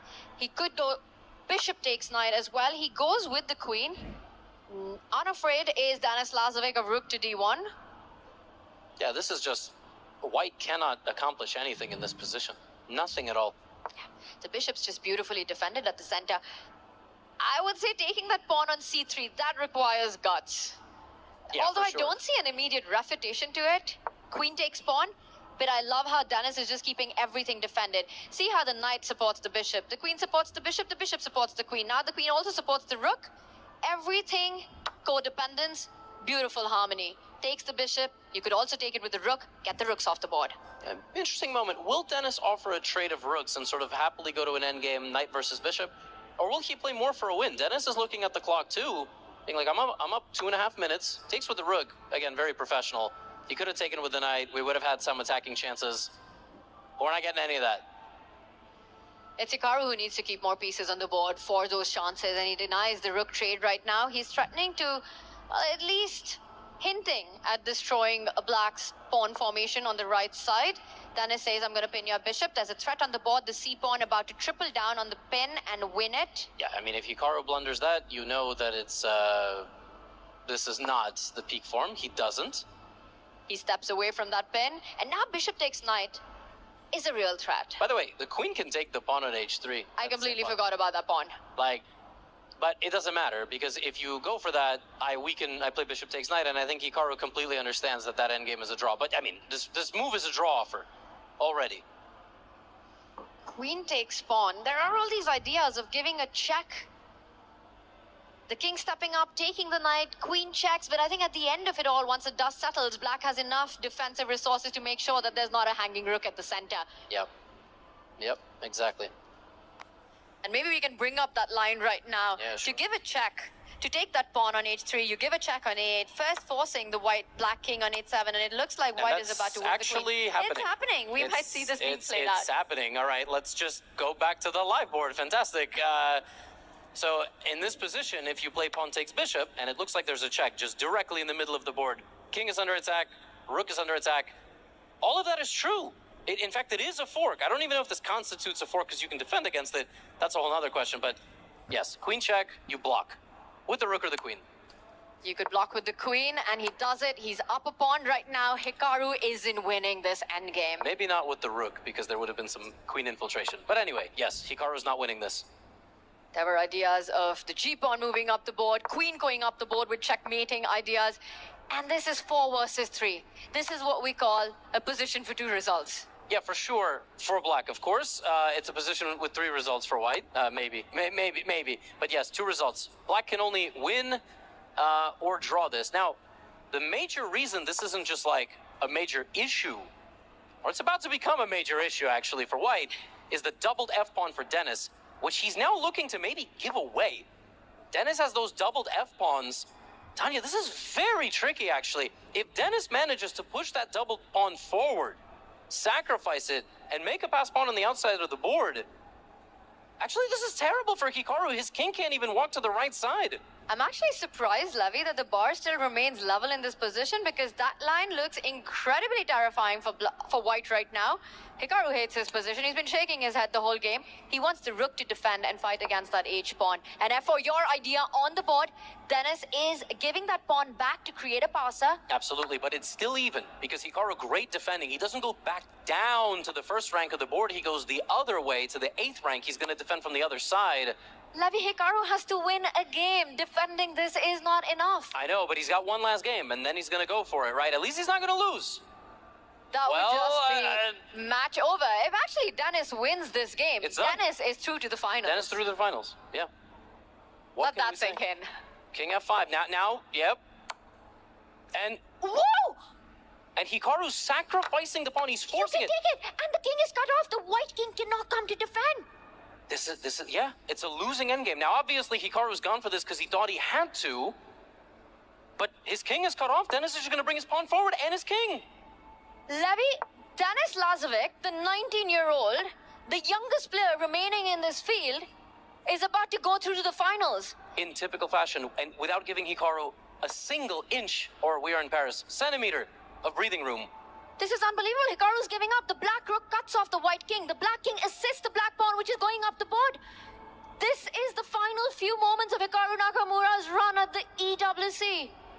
Incredible. Absolutely incredible scenes. Denis Lazovic, emotionless. He knows it, though. That heart rate, I see it. It's 140, Dennis. We see you. Hikaru might just resign this game right now. A minute left on the clock. No hope left on the board right now. The F-pawn marching up. No checks. Hikaru knows it. Denis knows it. Unbelievable. And there it is. And it is Denis Lazovic who goes through to the finals. What a finish with a game to spare. Denis Lazovic takes down Hikaru Nakamura. 2 big wins. Unbelievable. What a moment this is for a 19-year-old. It is his first final at the EWC.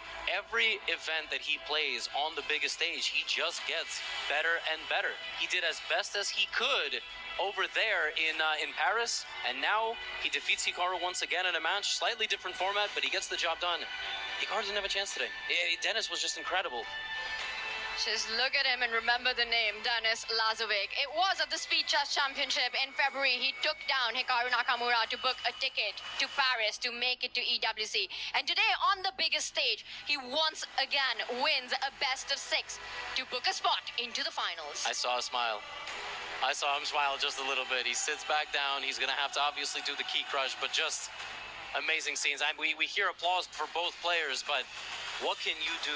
I mean, really, what can you do against a player like this? He takes down Jan Nepomniachtchi. He takes down Nordebek Abdusattorov. Then in the semi-finals, facing the ultimate test in Hikaru Nakamura. And you know, Levy, it's not the scoreline. Hikaru never got a chance today against Denis. Yeah, and you know, the way that it works with these endgames is that, again, no Denis Lazovic game is shorter than 40 or 50 moves, and you just have to be on. You got to be on in the opening, got to be on in the middle game, you got to be on in the end game. There's always a resource, and Tanya, he was fighting back, but then he forced the issue, and it was just lost. Unbelievable. And Denis Lazovic, what a match, what a last few moments this was, getting his king into the game. And at the very end, a blunder is what cost Hikaru Nakamura the match. Denis has crushed many keys here at Paris, and now it's time to crush Hikaru Nakamura's key.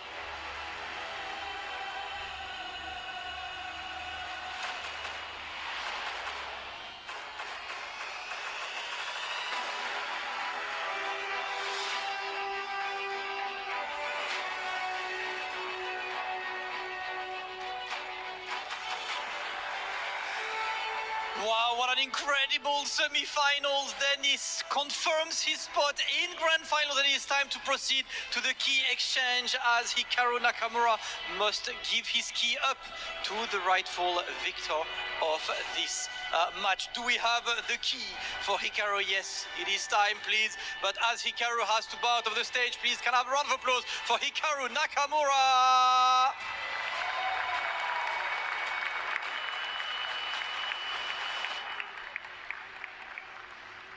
Denis, just wow. I mean, you had to beat Hikaru to qualify to EWC. You lost to Hikaru a couple of days ago, you know, in that upper bracket, and you're back, revenge taken. How do you feel after so many matches against him? Yeah, I feel great, and I think today I played really good, like much better than a couple of days ago. And yeah, like I think he didn't have any chance to win in any point. Obviously, he could make a draw in last game, and we would play like the last game, the sixth game. But yeah, he was playing for the win and even lost. All right, and of course, one more game before you can lift that trophy. Grand finals tomorrow. That is, of course, your best result, obviously, at EWC. How are you pushing that for tomorrow? You know, what are we doing tonight? I will be rooting for Alireza because, you know, I don't want to play against Magnus, but as I said, before the tournament, in one of the interviews, that it's very important not to be paired with Magnus too early, but I'm fine to play against him in final. Ready for anyone? Listen, Denis, you know the way by now. To the crusher, to crush your opponent's gi. Ladies and gentlemen, make some noise for Denis Lazovic! Oh yeah, Denis is in rare form, ladies and gentlemen. Taking the key to its rightful position. Denis, congratulations. My man's officially in the finals. I got a very interesting conversation to have with him after he crushed the legendary Hikaru Nakamura's key. I can't believe I'm even saying it. And just like that, at only 19 years of age. So, Denis, you can go ahead and let it go. You beat him, man. You got it. You can let it go. Okay, now, Denis, have you ever heard of an anger translator? Excuse me? I'm going to take that as a no. Okay, Denis, my question for you is this. Do you feel like anyone in this tournament is a huge threat to you right now? Not really. He don't even need an anchor translator. I was about to hype it up for him. Only 19 years old, ladies and gentlemen, the youngest player that we had in our whole playoff bracket, and even still, he made it all the way to the finals, and we will see tomorrow if he is able to take it all the way. Ladies and gentlemen, we are not done yet, as we have one more match for our semifinals. Play is in our DNA. Whenever we let it out, it becomes our superpower. Now imagine an entire city being built to supercharge it. Kadir City, powered by Play.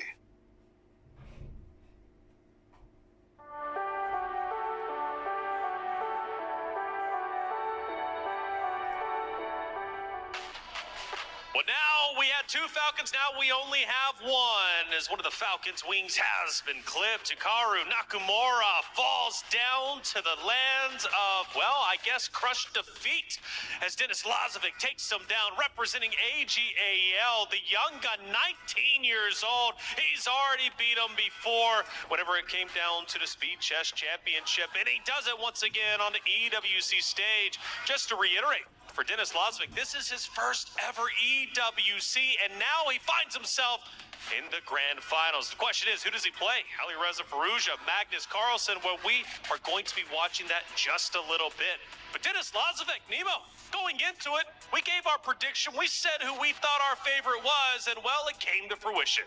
It definitely came to fruition. I did call Denis Lazovic for my player of the day, and wow, he has been so incredibly impressive on the board. I mean, I thought he was going to play well, but I had no idea he was going to play this well. Yeah, Nemo, you're closer to his generation. I'm closer to Nakamura's generation. That's why I went with him. But unlike their match in February back in London, where there was a lot of decisive games, this one felt like service. Big hitters in tennis, where the first person to break serve would win the match, and actually it was Denis that was able to do that. I have never seen Hikaru visibly frustrated for so long over the course of 2 hours. I can't remember a single position where he was better. You don't see that very often, and Denis did it to him. Yeah, absolutely. Denis, great composure, like a stone wall, you know, holding his ground very well. Game 1, Game 2 ended in a draw, but then Lazovic gets his first win in Game 3. But let's head over to Game number 4. There's two critical moments that you wanted to talk about specifically. Now, this in a way was going towards Denis Lazovic. He looked like he was about to close out the potential series. However, there was one critical moment at the, I want to say, middle portion. What do we see, Mike?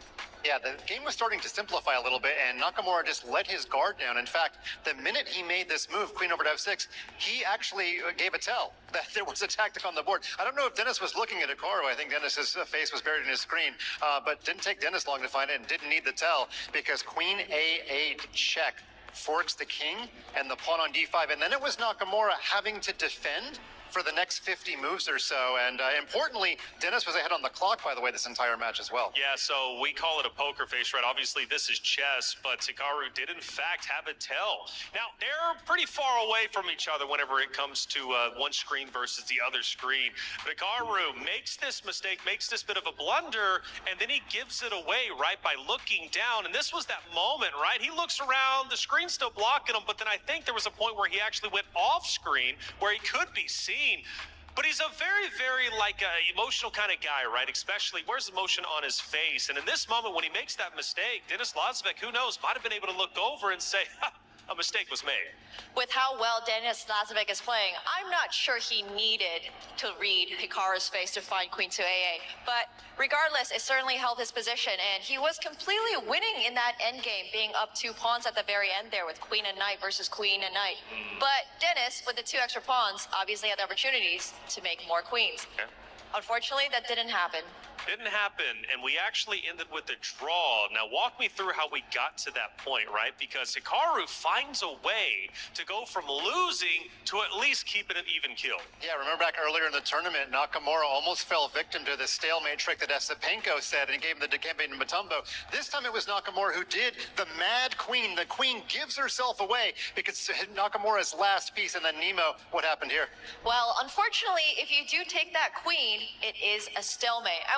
You know, it is a crazy concept that you can be up a queen and a pawn, but the game is completely a draw because there's no move for Hikaru's king in this spot if you just take that queen on f5 right now. Right, so he avoided the tactic happening to him. He used it, so he was able to hold game 4, but it just wasn't enough. I mean, when you are having to resort to tricks like that just to hold the draw, that's not going to be good when you have to win a couple games to win the match. But even still, though, a draw was incredibly impressive, but it didn't put him up in the overall match. He goes into the next game, and then things start to unravel relatively quickly, and Denis Lazovic starts to tighten that vice grip. We take a look at one more final moment from our game number 5. I would definitely say rook and games we have found out through this EWC are not always a draw. Right, and this move, pawn to f3, is very subtle, but the point is Nakamura was hoping he would take the front pawn on f4, and that would be the mistake, because then Nakamura could take on h5, and after the king took the lower pawn on f3, then the rook would slide over, and basically all of the kingside pawns leave the board, but Denis captured the correct pawn. He captures in the correct order by taking on f3, and remember, it was a rook endgame that Nakamura used to beat Denis earlier in the group stage, but it's a rook endgame that was Nakamura's undoing and sees him leave the tournament. Yeah, for the most part, Denis, his heart rate was kept in check, but you can see it skyrocketing when he realizes he's in a position to move into grand finals. How could you not have your heart rate spike during that incredible moment? Wonderful job. Denis Lazovic moves forward into grand finals. Hikaru, unfortunately, will have to say goodbye. Top 4, he's probably not too happy with that. But hey, at the end of the day, he does get a chance for number 3. He got that last year, but he's going to have to play for the consolation prize. Upon his loss, John Sargent had a chance to catch up with him. Let's listen in.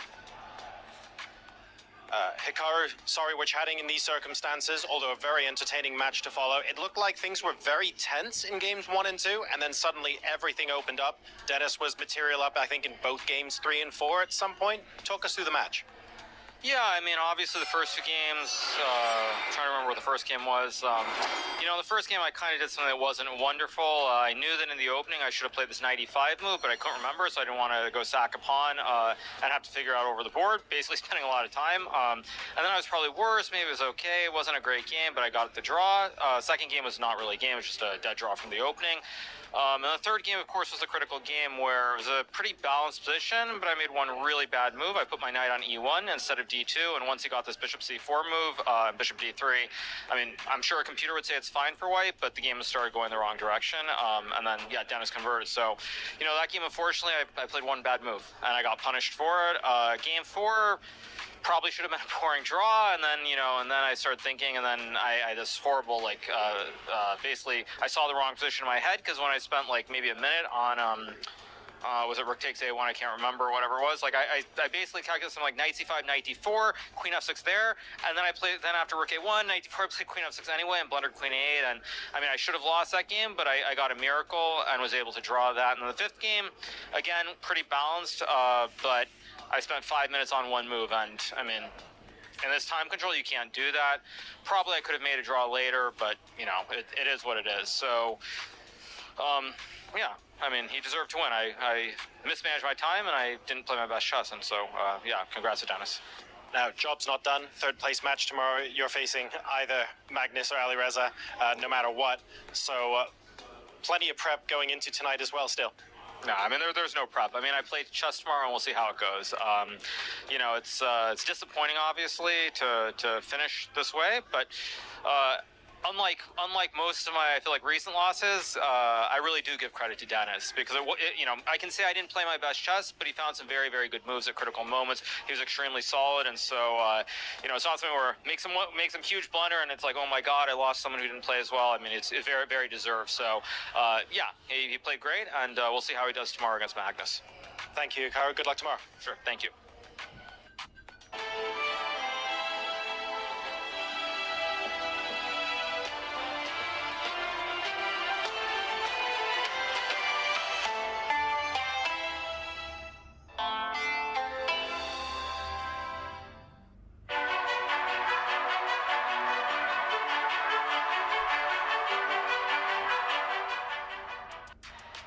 job for the great interview. Hikaru giving a lot of praise to Denis Lazovic.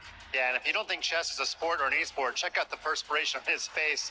You can see it there on camera. But, you know, one of today's themes has been deja vu, and exactly what happened last year. He is now lost, and now he has to root for his teammate, Ali Reza, exactly like in 2025. But also, we had an interesting quote from Denis Lazovic, usually quite demure. That's about his aggro. What did he say on stage, Nima? I love that when he was asked about whether or not he was, you know, afraid of anybody going into the finals, he said not really, knowing full well that he might be playing against Magnus Carlsen. 19 years old, he's got nothing to fear, right? He's feeling great about his chance. That's why I like him, man. He's pure confidence, and you have to have confidence to go against the aura of Magnus Carlsen. I mean, just the skill set alone in general.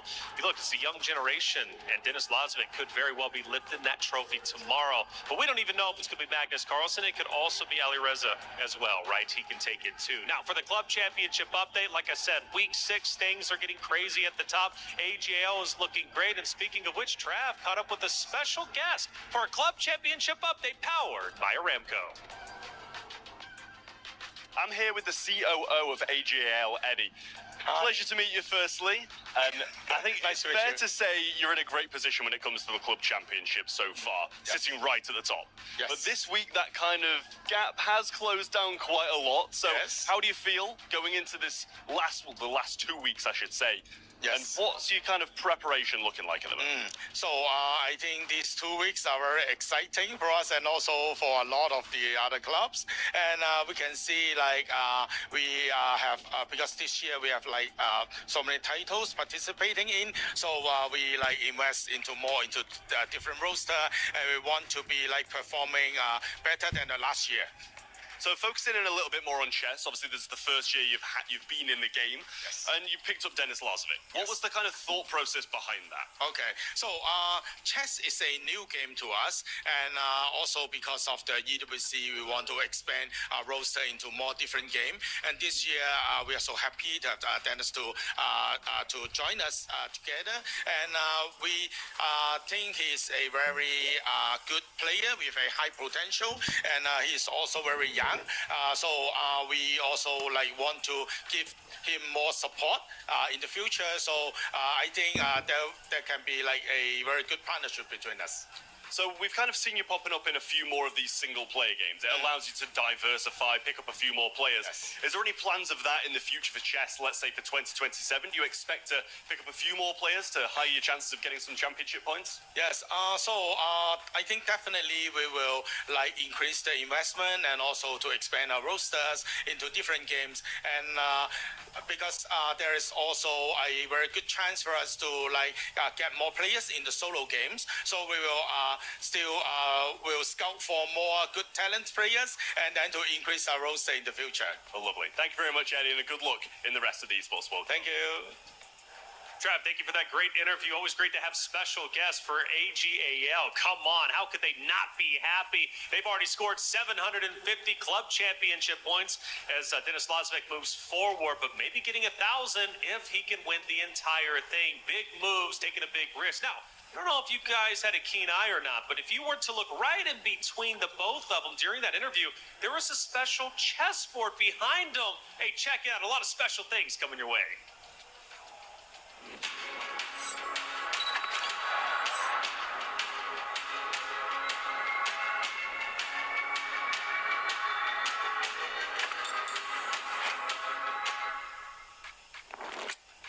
Such a special board played by two legends coming from League of Legends, Faker being one of them. And I gotta say, this is a one-of-one. Faker and Chovy, they played on that very board. They signed it themselves, and you have a chance to get a piece of history by scanning the QR code. I mean, if Faker is the Magnus Carlsen of League, then Chovy might be its Hikaru Nakamura. All right. Both absolutely incredible at what they do. Would you ever play League, Mike? Never have, but I'm wondering if you're going to make a bid on the board. I might. I just might. Ooh, it's getting up there, by the way, but honestly, it is worth it. Scan the QR code, because again, this is a one-of-one. You're not going to see this ever again. It's history in the making, and it's special indeed. I remember when League was playing week 1, man, 7,000 seats sold out just to the left of me, and they were loud, especially when Faker took that stage, and it's also signed by Chovy. Get involved, and I hope you guys have a chance to see it. Now, things things are getting loud here at the Esports World Cup, specifically over at Lenovo Legion Gauntlet stage number 3. It is getting crazy. Trav, let's catch up with you with another Club Championship update powered by Aramco. We're over at the Lenovo Legion Gauntlet. It's Rainbow Six Siege this week. I'm joined by Chris, and it seems like there's no real top teams left in Rainbow Six at the moment, but some emerging club championship teams. Yeah, not as far as CC goes. I mean, this is kind of as an expected kind of top 4 that we do have going into it. Semi-finals today, and then of course 3rd, 4th, and 1st tomorrow. So we're very excited for that. But as far as actual CC goes in the top end of things, no, there's not really a great deal to be said about that. But what we are talking about, and I think is a good conversation to start to have over those last 2 weeks, is filling in those top 24 spots. Furia are a team playing right now 1-0 up in their semi-final who have an opportunity to put themselves quite high up. They've got participation and good participation in CS. That should be interesting for them as we go in the latter stages of this. It's going to be interesting as well for teams like FaZe. We kind of had high hopes for them, and COD didn't really play it off. Might play off here though for the side of Rainbow Six Siege. Look, it's all about the prize money that you can get a hold of. They're not going to be able to get their hands on the Club Championship trophy, but prize money, very, very relevant. Yeah, they might not be at the tippy top, but still so much money wherever you are in the Club Championship leaderboard. Thank you, Ton and Trav, for the Club Championship update powered by Aramco. Now, Esports World Cup is incredibly special, and it's quite literally changing lives. And it wouldn't be possible without our founding partners. Je suis prêt, c'est parti, voir où m'emmène la vie. Comme sur mon green, tu m'entends quand je respire. Top le veston, jamais dit, jamais fait trop de pas. Big plan, j'ai fait changer toute la piste. Regarde ma pêche, je suis pas j'arrive. Je coupe la ligne, laisse la qui laisse mire. Nouvelle état, new name, toujours fluide dans le move. Main en l'air quand je rentre dans le groove. Regarde ce regard, je suis déjà posé. Deux pas je tourne, place dans mes yeux figés. Vite encore, puis je prends tout ce qui est à moi. Trop vite, trop fort.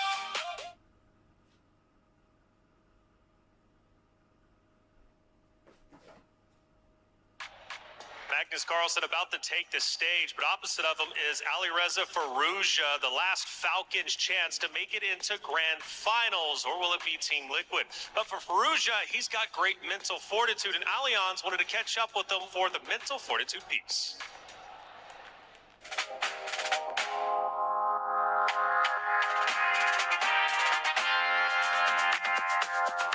My name is Alireza Firouzja and I represent Team Falcons. Yeah, it's mostly about keeping your nerves and try to play at your best, not think about the expectations and pressure and just to play your game. Yeah, when the host calls your name to the stage, you get some goosebumps, as they say, and you want to be in the moment and also to enjoy it. I don't have any specific ritual. I think mostly I just prepare for my opponent and try to think more chess-wise. After losing mostly, I just think to bounce back. I try my best to that moment. If I have second chance, I try to bounce back and then think about that loss after. Here, mostly it's about the team. If you want to be honest, I think the team points and everything here matters a lot. But yeah, of course, it's nice to play in France, but I don't see why I need to be pressured.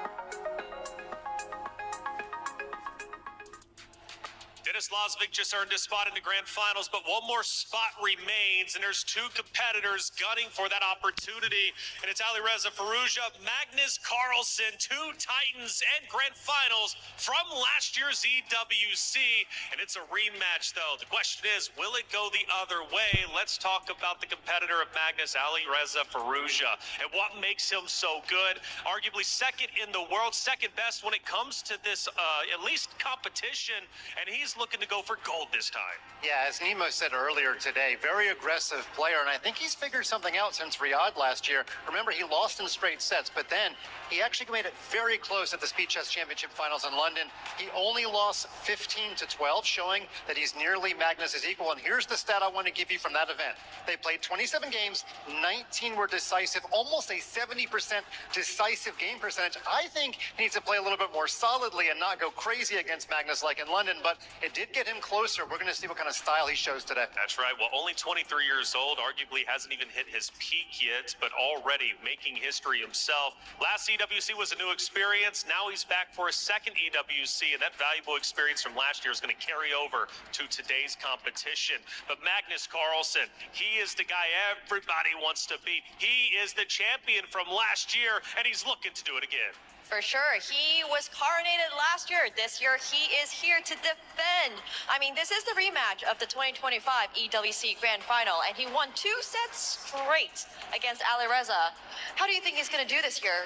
Well, this is the match he's primed to play. He just wanted to play it in the finals. Of course, no fault of him that the bracket made it the semifinals. But again, he enjoys playing. And when you're at Magnus' age where you've done everything, you want to play chess for enjoyment. He enjoys playing against Alireza. He doesn't have a ton of energy, it looks like, but I think he's going to get up for this match. It's going to be just fine. He's been just fine. We know that maybe he has a cold or something, but regardless, he's been taking the stage. He's been playing flawlessly. Magnus is going to be at his best when he goes up in this matchup. And again, like they've been saying, this is a rematch from last year's Grand Finals, but now they face off in the semifinals. Only one spot remains in the Grand Finals. The question is, who's ready to lift the trophy? Will it be Magnus Carlsen? Will it be Alireza Firouzja? Falcons versus Team Liquid. Let's head to the stage to get it started.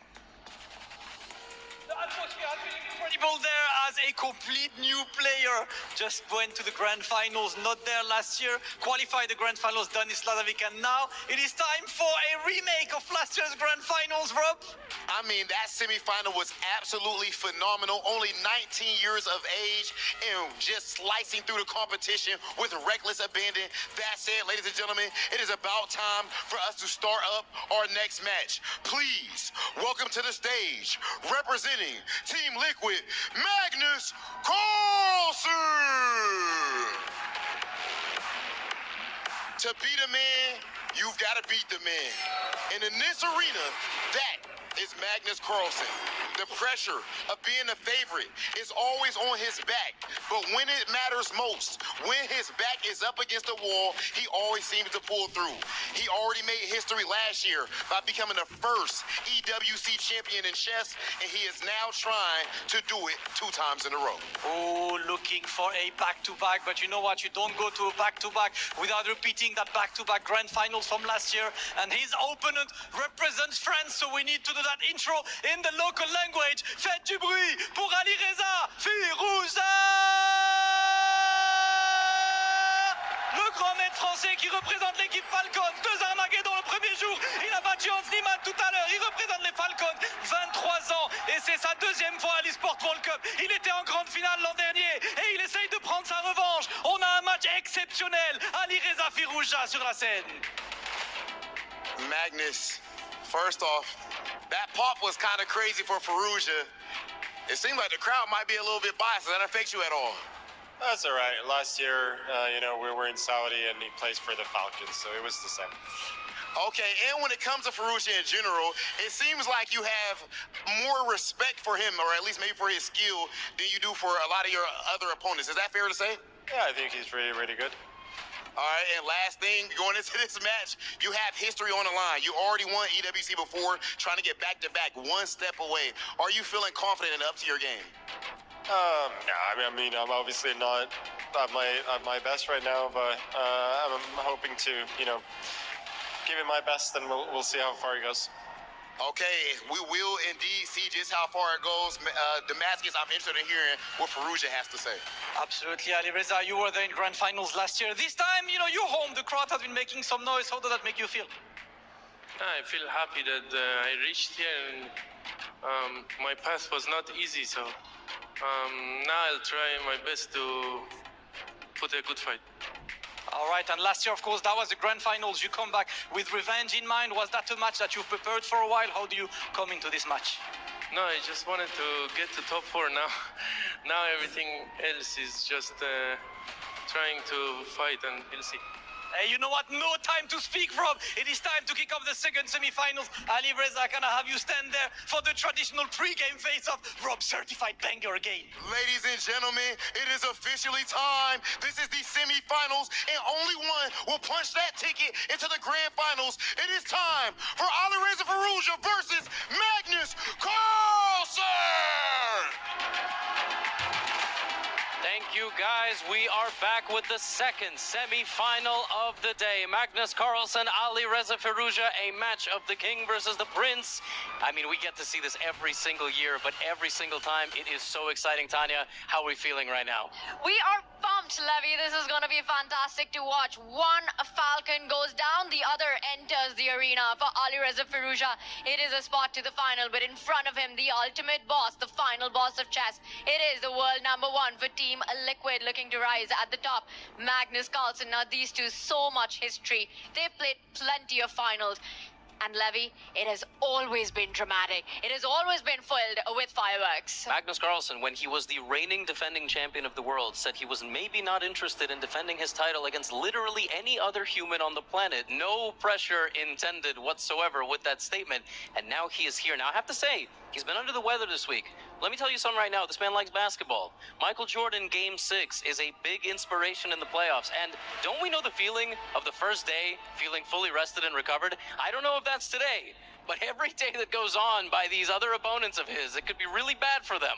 I'll tell you something. There's Game 6 history for Magnus Carlsen as well. And well, this one is a best of 6 as well. Now, Ali Reza Firouzja, what a day he's had taking down Hans Niemann. For Magnus, he hasn't been in the best condition, but still, finding a way to win when you're not feeling in top form, that is an invaluable asset to have, Levy.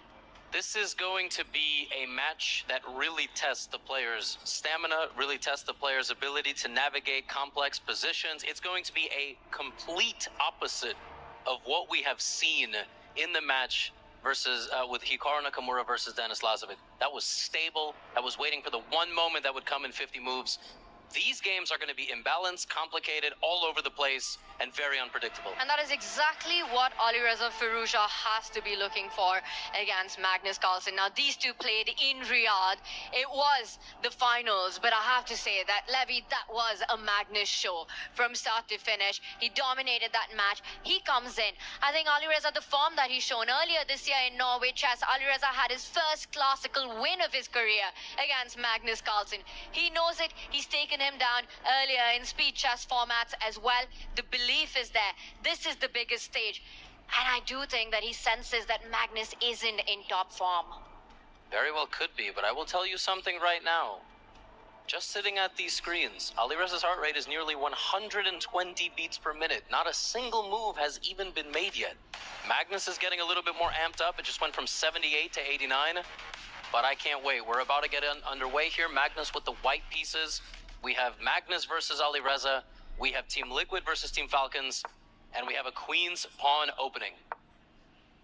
It is, and we see the Queen's Gambit decline happening here. Game 1, we are off with Magnus Carlsen's choice of opening here as we are watching it play out. A lot of Falcon fans in the building. We saw them go wild when Ali Reza walked in. A lot of support, and I will remind everyone, it was in Riyadh, the Esports World Cup, where we had one of our most iconic moments of the tournament when finally Magnus first taking down Hikaru, then Ali Reza shushed the crowd. Shushed the crowd, shut down 2 Falcons. It must be nice to win all your games and all your matches and then trash talk a little bit with the audience. I have to tell you. Now, this Queen's Gambit declined. The reason why Magnus is thinking so early, it's a very dynamic one. Black has like 7 different moves that he can play on that last turn, and Ali Reza is going for, he's going for something a little bit more stable and structured. Tanya, these two have played likely thousands of games against each other, and I'm talking about casual 1+0 bullet all the way up to classical chess. How do you even explore new territory at that point when it's likely thousands? There are 3 digits after the first one that you've played. You know each other's soul by now is the problem. Where do you find fresh ideas? Well, we have the first pause of the game, and it is Ali Reza Firouzja after a trade at the center. Does he take that pawn back with the knight with his own pawn, or will he capture the pawn right behind it on d4? There are 3 moves possible right now for the Falcon. Which one will he lock in on? Well, let's see. Lazovic, I think, takes with the pawn. Ali Reza, maybe knight. Hey, there we go. That's the dynamic player that I know and love. But it doesn't really matter. It's a Queen's Pawn game, which means there's still a lot of stability. The one thing that we've seen from Magnus and observed as commentators and fans is that if you have to beat this guy, if you have to have your chances against the world #1, against the GOAT, you need to drag him out into imbalanced positions as quickly as possible. You need those complications to happen. You want those opportunities where both players can go wrong. And I think in positional strategic battles, Magnus just crushes every single human being. And this is a great one right here, right? It's brewing in front of our eyes. Magnus here has the white pieces. Black has what we call an IQP. It's an isolated queen's pawn. Now, the person who's playing against it, in this case Magnus, wants to stack his pieces in the center, block it from moving forward, trade off some knights and bishops, and ultimately win this pawn. The person with the pawn wants to play like that.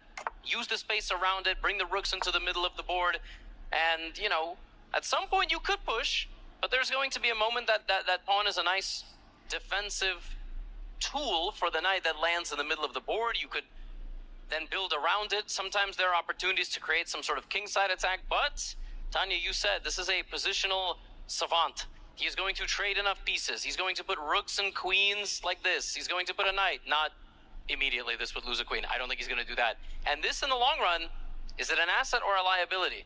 That's going to be the major question here. And other side that's playing with that pawn, if you just highlight it, because the whole game that we're going to see unfold will be around the ideas that Levy, you just mentioned. For Alireza, either he gets that d4 break, which I think is a faraway possibility, potentially not happening in this game. He defends that pawn, which was under attack. You start looking for ideas of counterattack, right? Plant your knight to the center square. Get your queen out to the queen side. Start targeting the pawns, which are a2 and b2 on the other flank of the board. The rook's beautifully placed. With the pieces getting traded off, that favors white. So Magnus will, in the future, look for more queen trades, majors coming off the board, so that it gets easier to get to that pawn at the center of the board. I think Magnus's next move will likely be pawn to h3, and then I don't think Alireza will be taking. That would play directly into the hands of Magnus. He will likely move this bishop back to this square, and this square will prepare the king being safe for the long run. That bishop gets pushed backwards. This is also a very natural move in these positions. You know, you trade off these bishops, then you reposition, you double the rooks on the d file. It's a defensive game for sure from Alireza, but it might be simple enough that he doesn't have to worry too much. Now, one thing I want to point out, the difference between Magnus and Denis Lazovic, we have made a lot of comparisons in their positional style. What I would say is Magnus has built up the experience and the confidence to play in positions where he won't take the simple solution. He is happy to go into a position that looks funky or a little bit weird or a little bit imbalanced because he loves chess. He values his skills as still higher than everybody else, whereas Denis might not. And so Magnus will play this in a positional way. I doubt he can make this crazy. But over the course of this match, he's going to meet fire with fire. There's a reason Alireza's got FIR in the first 3 letters of his name. He detonates fire on the board. But we have this move knight to d4, and for now, we have to play positional chess. Alireza Firusha is what we're calling him for the rest of this match for sure. Now the knight does land at the center, a set of minor pieces about to come up, and this is what we were talking about. When you're fighting against that isolated pawn at the center, as many pieces that come off, it favors the side that wants to get to it, in this case Magnus Carlsen. But he does open up his queen to be a little vulnerable to Alireza's rook. Magnus is saying that you don't have any great knight jumps that actually get you something eventually. The knight falls back. The queen will step forward, stay connected to that bishop on e2.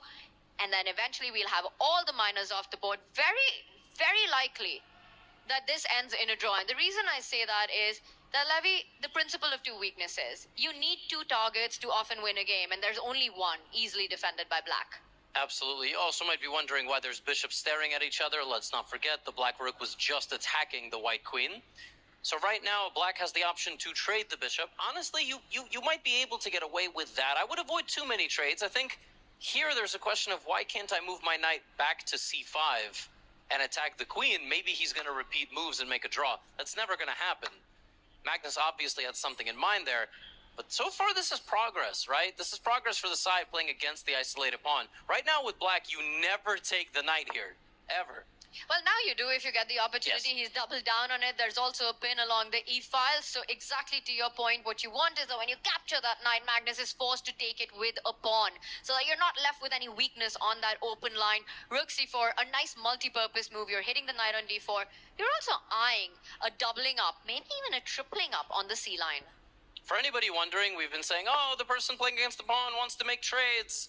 He doesn't want to take black's knight there, because the pawn would take... Yeah, I mean, queen takes, maybe silver, but pawn would take, then the pawns are together. Now, knight back to f3. Alireza has a funny move here. He could jump his knight to the right side, attack Magnus's queen.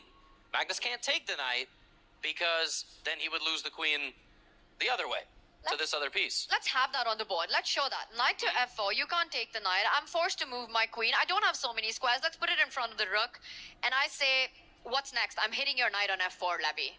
Well, allegedly, there are ideas like this. Anytime that you see a piece that is only protected by a king, you've got to look for tactics. Now, it's not winning, but it could make things very complicated. He also could reposition the knight a couple more times. He could also bring it back. I mean, in general, you don't make a move like this without a clear follow-up. Can we just investigate that a little bit? Absolutely. Because if that happens, this position explodes. And look at Alireza. He's locked in. He's burning the clock. This is going on in his mind. You give a check. You drive the king. Only square. You bring the queen. You pin that white knight. There's one move to defend it. And he's going for it. Is he about to sacrifice a knight? And he's going for it. All right, let's get back to the live board. There was a pretty nasty sequence there, which I think Magnus might be realizing at this point. The nice thing about this, for anybody wondering how Alireza can spot this, it's not actually super complicated. The knight on f4 is a very forcing move. We see Magnus sit back there because he's realizing. He spots it. He gets it. He has to move his queen to the left. Maybe he can move it back. Doesn't particularly matter. You move it back, you're giving this option of even eventually the black rook landing on the second rank. Anyone wants to put it on d2. The reason Magnus isn't rushing with it, he's calculating knight takes pawn. Alireza's looking at it. Yeah, and Magnus might just be wondering, am I just lost here? He's not. There's an amazing move at the end of this sequence that will give Alireza the chance to win back the knight. Now, is Magnus upset because he thinks he's in a lot of trouble? Or is he just upset that he got nothing from this game and it's likely going to be a draw? But there is this brewing sacrifice, and let me make myself absolutely clear. There it is. I was going to say he's considering it, and now it's a brilliant move. That's relatively straightforward. We're going to get king takes. We're going to get a check.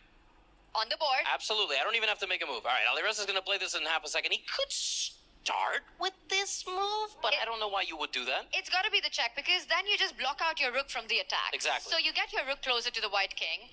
Feels like h1 would be the only square that you would have. We're seeing that happen. And now the move, and look at the sequence with which Alireza has actually blitzed this out. And this is where I was stuck. What is next here? You're down a piece. Boom. Oh, the same exact pin gets you back, right? Gets you back this material. Now here, there's king to g2 defending the knight, but I won't go here. I can continue. I go full Wreck-It Ralph mode. I'm just bulldozing the position, and this rook is a major issue. It's actually black who is playing with more pieces here. Now, the good thing for Magnus is that after the move rook f4, he doesn't have to lose the game on the spot. He maybe has this move, which he will spot, and we're going to go to an endgame anyway. That's likely going to be a draw. It's going to be Alireza who's a pawn up, but in a rook endgame, when the other side has a lot of activity, it's still going to end up a draw. So if Magnus defends himself here, he should be fine, but he's not going to be very happy. Levy, we've got that position on the board. He's gone for the pin. Magnus has played the only move in the position, and now it's on Alireza. Is he going to go for this endgame, or will he find another way to keep the pressure on?